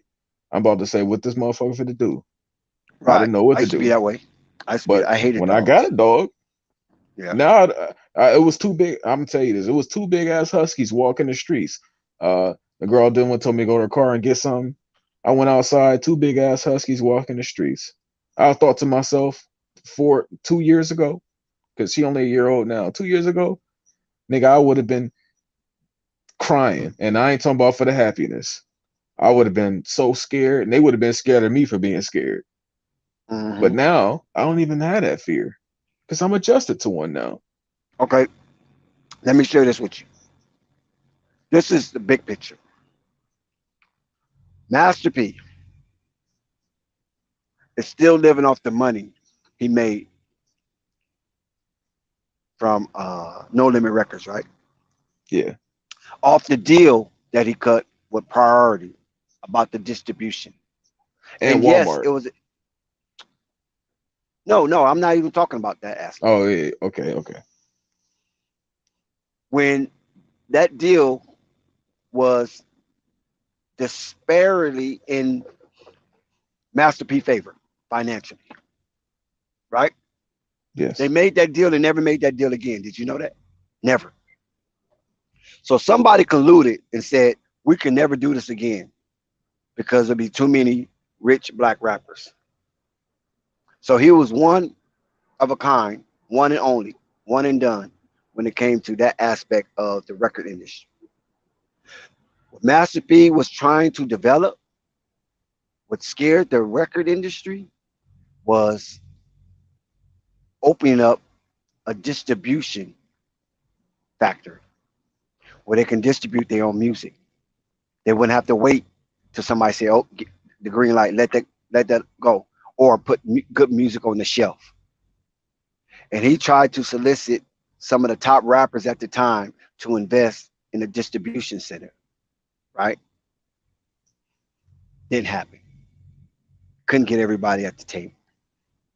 They didn't see it. So just imagine Master P being the only black distributor with a distribution center and a warehouse distributing his own music whenever he wants. He didn't have to wait for Priority or anybody else to give him the green light or what artists they want out first or what artists they want to hold back or nothing like that, right? Yeah. Guess what? In 2022, I know somebody that has a warehouse, their own product, their own distribution, can print up whatever they want to print up whenever they want to print up. But it's not in the music industry. It's in the fashion industry. Same stuff what Kanye was talking about. Being able to distribute so nobody can tell him nothing. Unfortunately, it came to somewhat of an end, even though he's trying to do it now, but we'll see how that works out. And that person is LeVar Ball. Yeah. He has an epic center of fashion. Now, you can say, oh, I don't like his stuff, this and that. I done touched so many material that's in that place, man. And I done went to Walmart. I done been to Target. I've been to Ross. I've been to Navy. Max. What's that, Max? I've been to Max. Oh, I've been to I was gonna say J.C. Penney. Marshalls. I've been to Macy's. Yeah, of course I've been to J.C. Penney's. I've been to Macy's. I've been to Sears. I even been to Gucci and Louis. I've been there. Listen, I was in Italy and was invited to a Louis fashion show and also got the opportunity to see Louis bags being made by on those bags.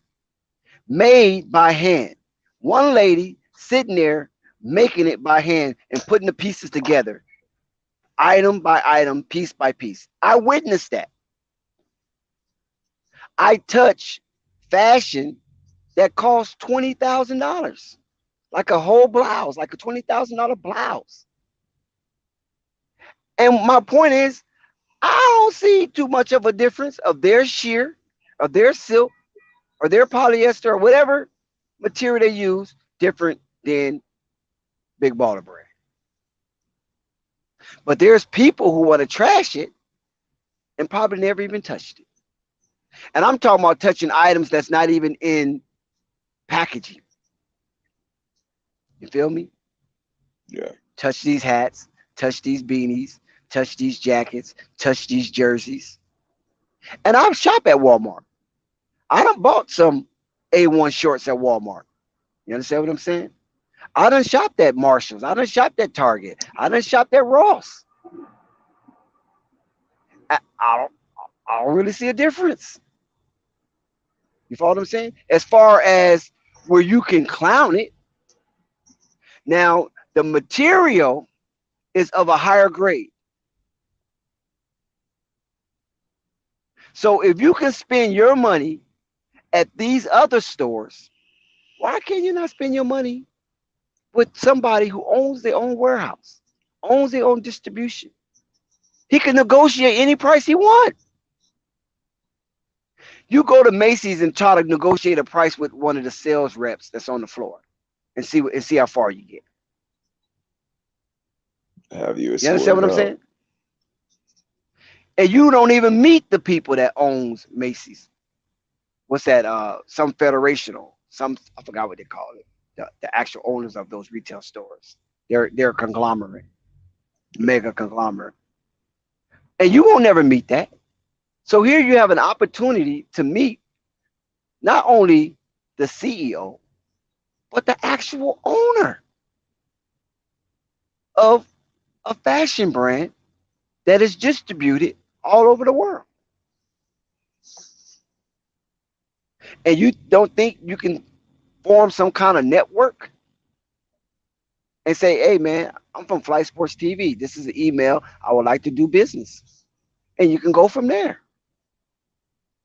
Look at the people that came to the bar ball experience.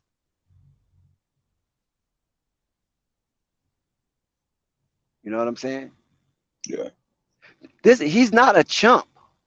People want to play him like that over YouTube or the internet, but he's not a chump. He's a mastermind.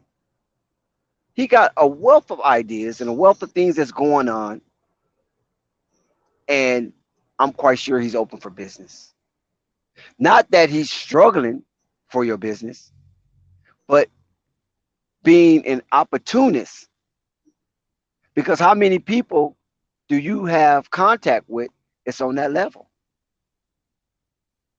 You know what I'm saying? Yeah. Just think about that. And when you see a LeVar Ball or the Big Baller brand and the material that they have, the high grade material that they have, he put that jacket on me, bro. Listen, I ain't got a front. The man don't pay me nothing. I'm not no employee.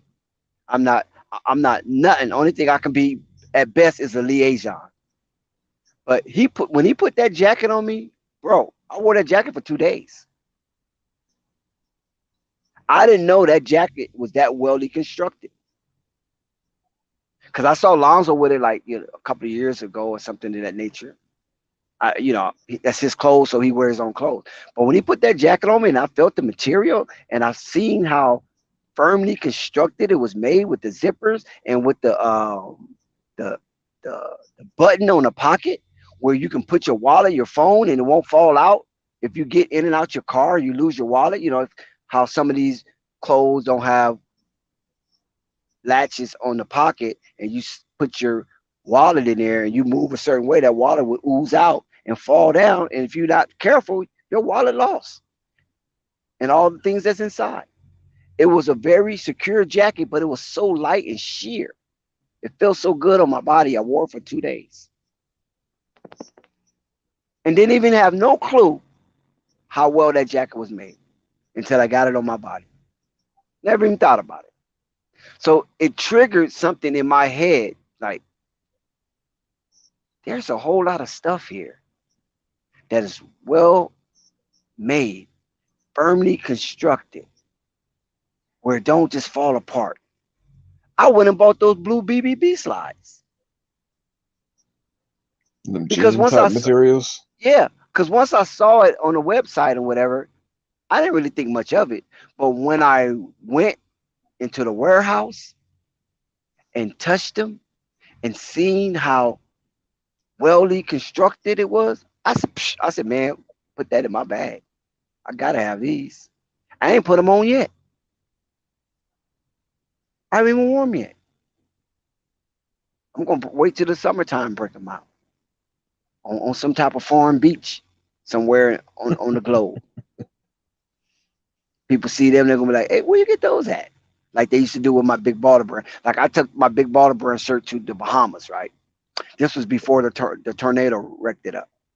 So I'm over there in Freeport in the Bahamas with my Big Baller brand shirt. And so many of the Bohemians was asking me about my shirt. I'm thinking that they know about it. And so I had to explain to them, where to get it, how to get it. You know what I'm saying? I don't know what they did after that, but I'm just saying, I'm on the beach under the those, because it was there like a gazebo where you got the bed and you got the bed, your own comfort, like the VIP section on the beach. Yeah. And people's asked me about my Big Baller Brand shirt, man. Maybe they thought I was somebody popular or from the States or from Jamaica or something. I don't know. He But they couldn't came over possibly there. be a regular black man there. Right. I wasn't a regular black man. And I was sitting in a canopy or whatever they call that thing. Yes. Laying in a California king bed on the beach while the winds blow the shears curtains of the canopy that I was in. Oh, it's awesome. It's awesome. Awesome experience. Yeah. So, but they didn't come ask me who I was. They just come and ask about my shirt because it was white with the red writing, Big Baller Brand. And when they read Big Baller Brand, to them, they thinking that, oh shit, was he some type of executive? Big Baller? You know what I'm saying? Because that name itself, Big Baller, connotates success and money. Yeah. So I know the magnitude of the brand and the gear. And when them boys get back on the court, I'm quite sure things will take off again. But my point that I was making is that when he was showing me so much stuff he was doing overseas, that's what was amazing to me. And the only thing I can think about was globalism. I was like, wow, this guy's already into globalism. He understands that you can make money all over the world. In America, only like 450 million people, less than 500 million. And you got countries that have 2.1 billion, 1.8 billion. You follow what I'm saying? Another country got 1.3 billion. If you don't even touch American money, and then you can get into the market where countries have 1.3 billion people, you don't think you can convince at least 40,000 of 1.3 billion people to be interested in your brand? Are you freaking kidding me? With an American gift of gab? If you got American gift of gab, you can damn near own the world.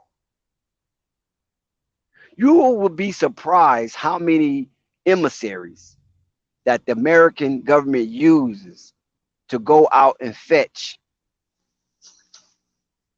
new partners. I'm gonna call them partners. New partners in their industries. There's a wealth of money to be made, especially if you're bilingual and you got a little swag about yourself. These people eat that American swag up. And if you black and you doing it, you know how many eye-popping people you're gonna come across? You understand what I'm saying? Like, wait a minute, you from America? Yeah.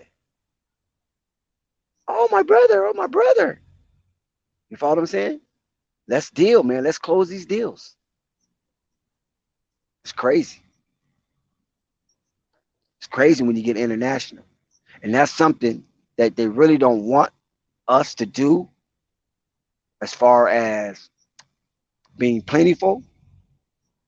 They want to select who they want to represent them instead of us going out having our own and putting it out on the market out there in different countries. Because that's my goal with Greedy Gorilla.